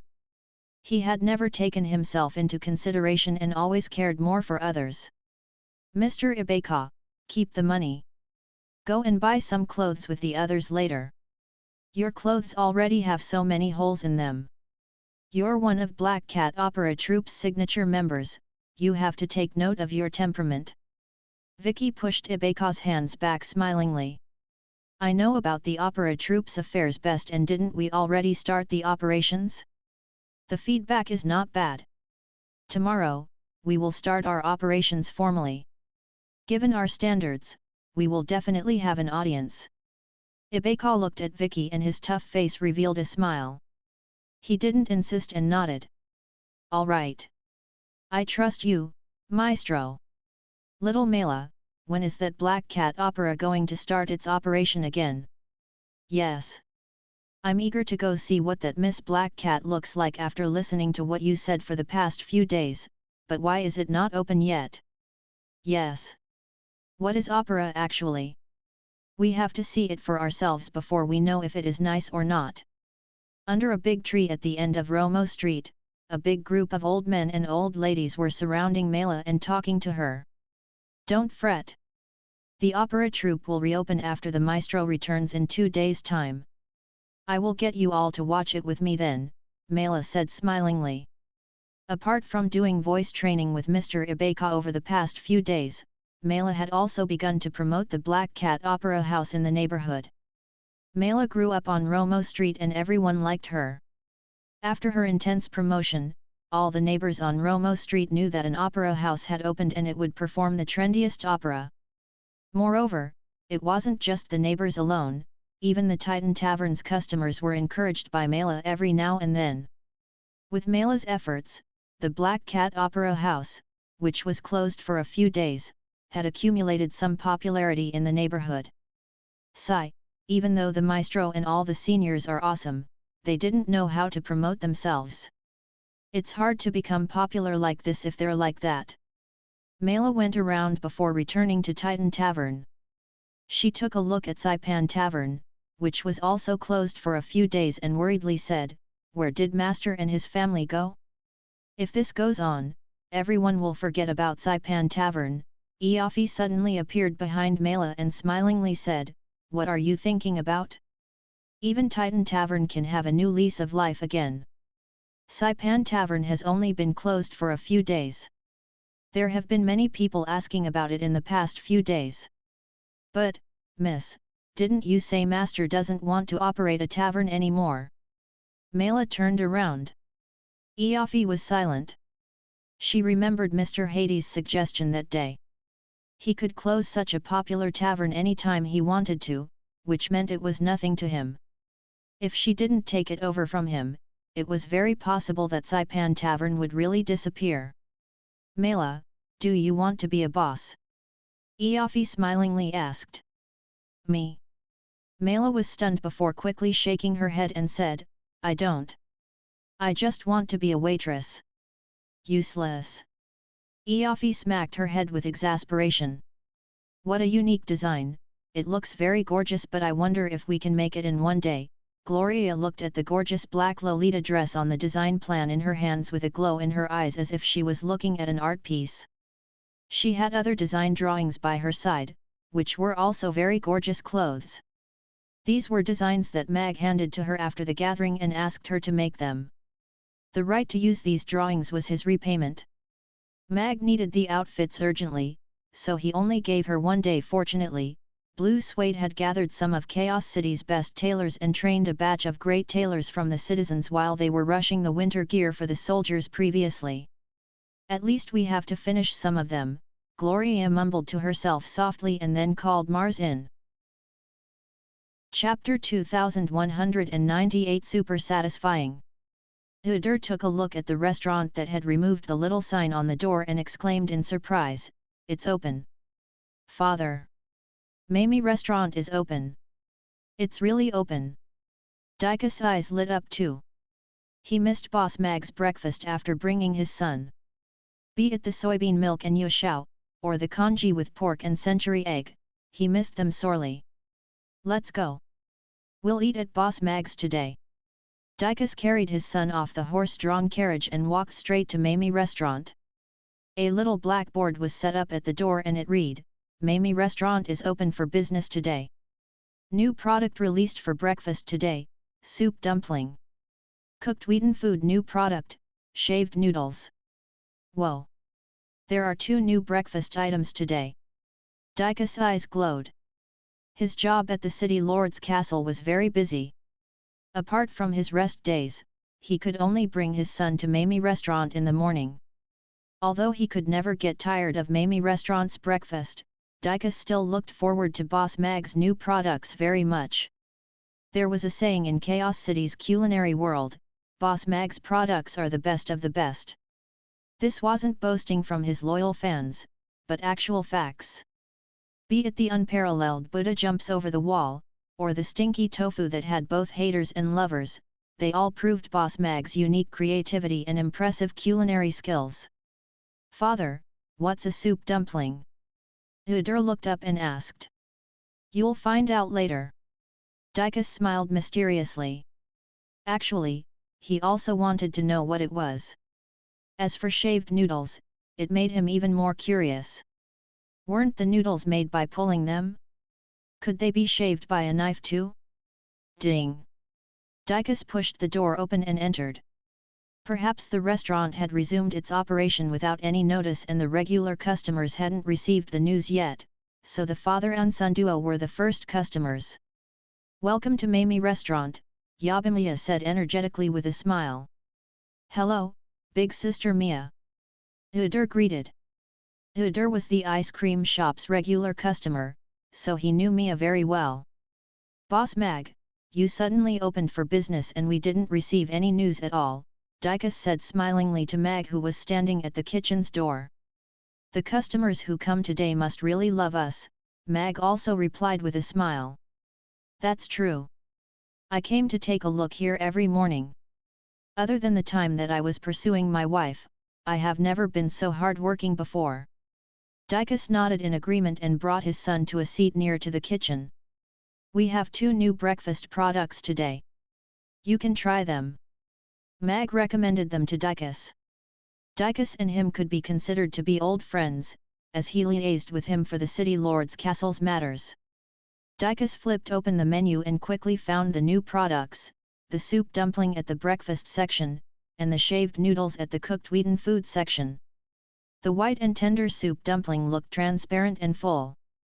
The thin dumpling skin seemed to be filled with soup. He already couldn't help but gulp just looking at the pictures. Meanwhile, that bowl of shaved noodles had thin noodles that looked like willow leaves and thick bone broth. Red braised beef covered the noodles fully and chopped green onions and cilantro were scattered all over, making it look extremely appetizing. Dicus had already made his decision just by looking at the pictures. I want 2 servings of soup dumplings and a bowl of shaved noodles, Dicus said before looking at SAHDR. What would you like to have? I also want to eat soup dumplings, yushao, and soybean milk. SAHDR decided quickly, pretty much like the way that Dicus did his job. Then, we'll have 1 helping of soup dumpling, 1 yushao, and 1 bowl of soybean milk for SAHDR, Dicus said to Yabimiya. Sure, please give us some time. Mia nodded with a smile. Mag had already gone into the kitchen. The soup dumplings were steaming in the steamer. He pulled off a piece of dough and pulled it into an elongated shape. He shook his wrist gently and twisted the dough together before placing it into the clear oil to deep fry. Soon, the small dough grew into a big and long golden yushao in the oil pot. Mag took the yushao out and placed it on a strainer to drain it of oil. He picked up another big piece of dough and walked to a pot of boiling water. He held the dough in his left hand and held a rectangular chef's knife with his right. He turned the dough lightly as the knife slid across the dough's surface and pieces of willow leaf-shaped dough flew into the pot. Chuck, chuck, chuck. 1 stroke after another. The sliced dough formed a line and jumped into the boiling pot, making a beautiful curve. The water boiled and the dough tossed and turned in the water like little fishes swimming around. They looked beautiful. SAHDR kneeled on the chair and stretched his neck to look at Mag's shaved noodles in the kitchen with his mouth open, as though he was watching a master performing. He was bowled over. Dicus was also mesmerized. Watching Boss Mag cook was just like watching an exciting performance. It was very entertaining. Soon after, the father and son's breakfasts were served. Please enjoy. Mia kept the tray and stepped back. The crystal-clear soup dumplings trembled in the small bamboo steamer. The soup inside the soup dumpling was so full that it looked as though it would explode any moment. There really is soup in it. Dicus was filled with shock. How did such a thin skin engulf so much soup within it? So amazing! It was indeed made by Boss Mag. He always had amazing ideas. Dicus also couldn't move his gaze away from that bowl of piping hot shaved noodles that were covered with red braised beef. The aroma of the red braised beef greeted his nose along with the steam of the bone broth. It made his empty stomach grumble as if he couldn't withstand its call.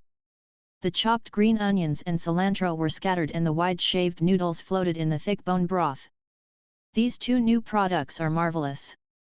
Dicus already couldn't wait to pick up his chopsticks. The instructions of how to eat the soup dumplings were already engraved on the steamer. He gingerly picked up the soup dumpling by its top and placed it onto a dish. He then placed it in front of SAHDR before he attacked the shaved noodles first. He popped a piece of beef into his mouth and the soft red braised beef melted in his mouth instantly. The rich aroma of meat blossomed in his mouth. Fireworks seemed to erupt in his brain and the taste buds of his tongue went into a revelry. This satisfaction gave the waiting a perfect repayment. He chewed delicately as he tasted that mesmerizing taste. He soon swallowed the tenderized beef. Then, he picked up a strand of the noodles. Although it was a noodle, it was different from the usual long and thin noodles. It was thick in the center and narrow at the ends. It looked like a willow leaf, which was very unique. The noodle tasted smooth on the outside and chewy on the inside. It got tastier as he chewed. The bone broth had seeped into it, making it taste even more delicious. After swallowing, he took a small sip of the piping hot bone broth. Ah, satisfying! Dicus couldn't help but sigh. Chapter 2199 Are these noodles really that smooth? The fragrance of the red braised beef had dispelled all sleepiness from waking up early.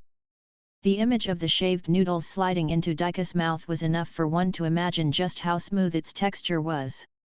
Is this the legendary shaved noodles? I'm completely in love. Harrison's thoughts were full of the noodles. Boss Mag, I want that, the two said at almost the same time.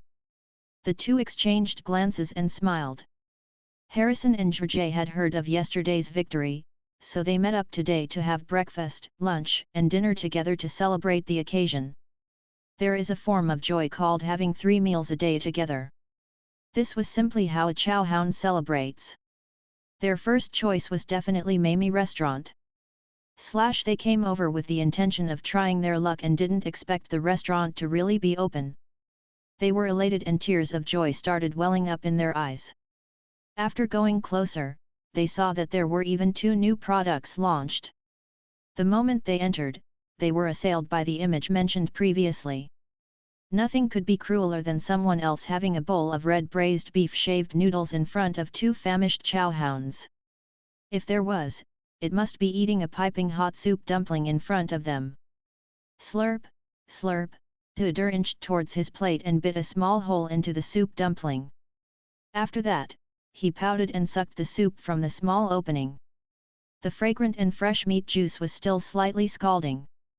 However, upon tasting it, although his face was twisted with pain from the scald, he refused to spit it out. He opened his mouth wide and blew out the hot air before swallowing the soup. In no time at all, the soup had gone down his stomach. After that, he bit into the deflated dumpling. Within the thin dumpling skin was a juicy meat filling. The little fellow smiled with satisfaction. The soup dumpling is delicious, SAHDR told Dicus after eating a soup dumpling. Have another one then. Dicus placed another soup dumpling on his plate with a smile. Boss, I want this too. Harrison could not take it anymore. A set for me too, Trajay said after sitting down. Sure, please hold on for a while, Mia said with a smile. You're very early today. Mag greeted his two old friends. Boss Mag. I am this early every day. You're just unaware of it. You've hurt my heart, Harrison said begrudgingly. Don't listen to him. His entire heart has been focused on the little maiden. Trajay exposed his lie. Do I hear wedding bells? Mag asked with a smile. No, no, no. Such things can't be rushed. Harrison quickly waved his hand as he smiled shyly. After that, he said, back to you, Boss Mag, what have you been busy with? Why did you close the restaurant for so long? It was such a torture for us, the regulars, who are used to your cooking. I was busy saving the world. Mag turned to walk into the kitchen with a smile. Or rather, busy saving the world's chowhounds, Trajay said. Forget it. On account of these two excellent new dishes, I shall not hold it against you, Harrison said with a smile. Harrison and Trajay greeted Dicus. They were all regulars of Mamie restaurant. Although they were not close, they would occasionally share a table and the atmosphere was rather good. Bro, are the noodles really that smooth? Harrison could not help but ask after staring at Dicus for a while. Very smooth, but it's still chewy. A texture that is just nice where it's chewy yet not tough. Dicus drank some soup. He smiled and nodded, then motioned at the kitchen. Look, Boss Mag is starting his performance. Watching it before eating is quite an experience. Harrison and Trajay quickly turned to look towards the kitchen and saw Boss Mag, holding a knife in one hand, and a ball of dough in another hand. The knife in his hand danced in the air and thin, long slices of dough started flying into a pot of boiling water. The dough slices were like fishes leaping into a pond and it was as though they were watching an aquarium performance. The knife was put away and the last slice of dough fell into the boiling pot. Boss Mag had already started making the noodle sauce but Harrison and Trajay still did not have enough of the performance just now. Only Boss Mag can make cooking look so exciting and marvelous, Harrison exclaimed. Yet. You can bring Christy over next time. She will definitely like it. Trajay nodded. Christy, that little one can watch this for the entire day, Harrison said with a pampering smile. Mr. Trajay, don't you have 3 children too? Mia asked. Trajay brought his whole family along during the previous gathering. Ah, those 3 rascals can eat anything, Trajay said unwillingly. Mia smiled. A gluttonous daddy indeed. This place would usually be filled and there would be a long queue outside by now. Indeed, after closing for a month, many still do not know that Mamie restaurant has suddenly gone back into business again. Harrison turned around to look at the empty restaurant. You said that it's because everyone doesn't know that Mamie restaurant is open again, right? That's easy to solve. Trajay stood up and walked to the door. He half squatted, readied his diaphragm, and shouted loudly, Mamie restaurant is open. After that, he saw customers rushing out from various eateries, all dashing towards Mamie restaurant. F***ck. Trajay was shocked. He quickly turned to run into the restaurant. Seems like your wife didn't really quarrel with you at night. That was one mighty roar, Harrison said with a chuckle. Humph, but of course, I've been winning recently. Trajay smiled proudly. But these fellows are really insane. When they heard the news, they all came rushing out with the other restaurant's cutleries. I wonder if they have even settled their bill. Trajay had a rather odd expression. In no time at all, the sound of hurried footsteps arrived at the door. The first wave of zombies, customers had already arrived at the battlefield. F***ck. It's really open. Wow! New dishes. I once thought that in my entire lifetime, I would be the one standing men up.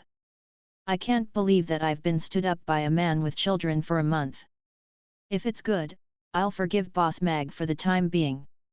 Customers started flooding in, taking their seats and ordering. Meanwhile, Harrison and George's breakfast had been served. The two old folks knew how to eat. With the piping hot red braised beef, shaved noodles and soup dumplings placed in front of them, they brought out their best eating expressions. Slurp. Harrison's head was already buried in his bowl. The red braised beef was generous in portion. The meat was soft and delicious. The shaved noodles were very different from the other noodles they had, and the most amazing thing was that even though the noodles were shaved off a block of dough individually, they all looked identical. It was really stunning. Meanwhile, George was indulging in the soup dumpling. The soup hidden within the thin dumpling skin was very rich. It revived his taste buds back to life. After finishing the hot soup, George felt warm and fuzzy all over. At this moment, a bite of the meat-filled dumpling was a sense of satisfaction that made up for all the energy he expended in the quarrel last night. A real man isn't afraid of another battle. They would still come back. The breakfast shop owners at the southern corner of Aden Square all stood at their doors in jealousy as they watched the queue grow longer outside Mamie Restaurant. This is the return of the powerhouse. Even if it's closed for a month, it's still doing better than us when it's back, one of the owners lamented. The other owners were all vexed. However, the loyal customers of Mamie Restaurant were all in a joyous mood, as though they were celebrating the new year. We were too careless. These young people have no eating ethics.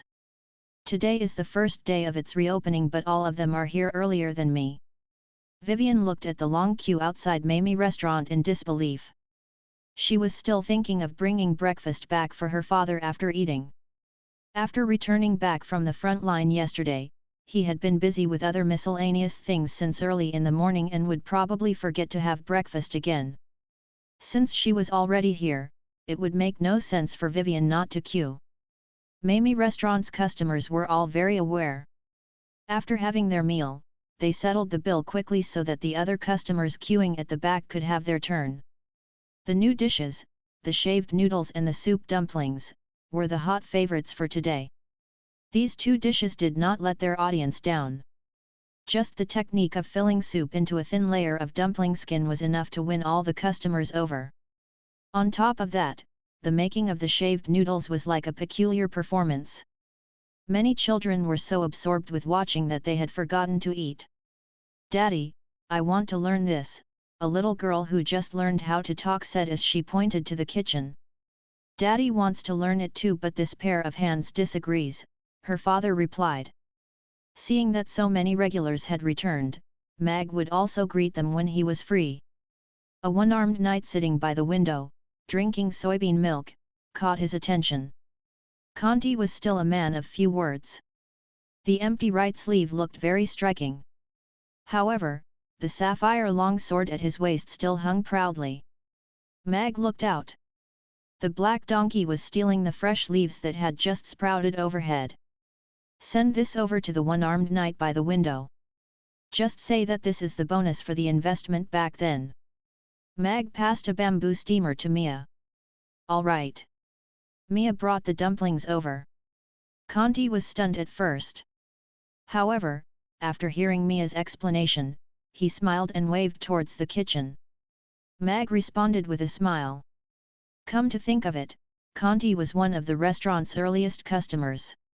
He might not have dragon slaying as his goal anymore, but he was still a proud knight. Mag wondered how long he would stay in Chaos City this time. He might be riding off with his new partner very soon to carry on their journey and then return for a short break again. He was an interesting customer. A helping of soup dumplings and Yangzhou fried rice to go. Vivian was settling her bill. After that, she promised seriously. "I will bring this back to the city lord's castle in my embrace, using the shortest time possible, and watch my father eat them to ensure that the soup dumplings were eaten in their best condition."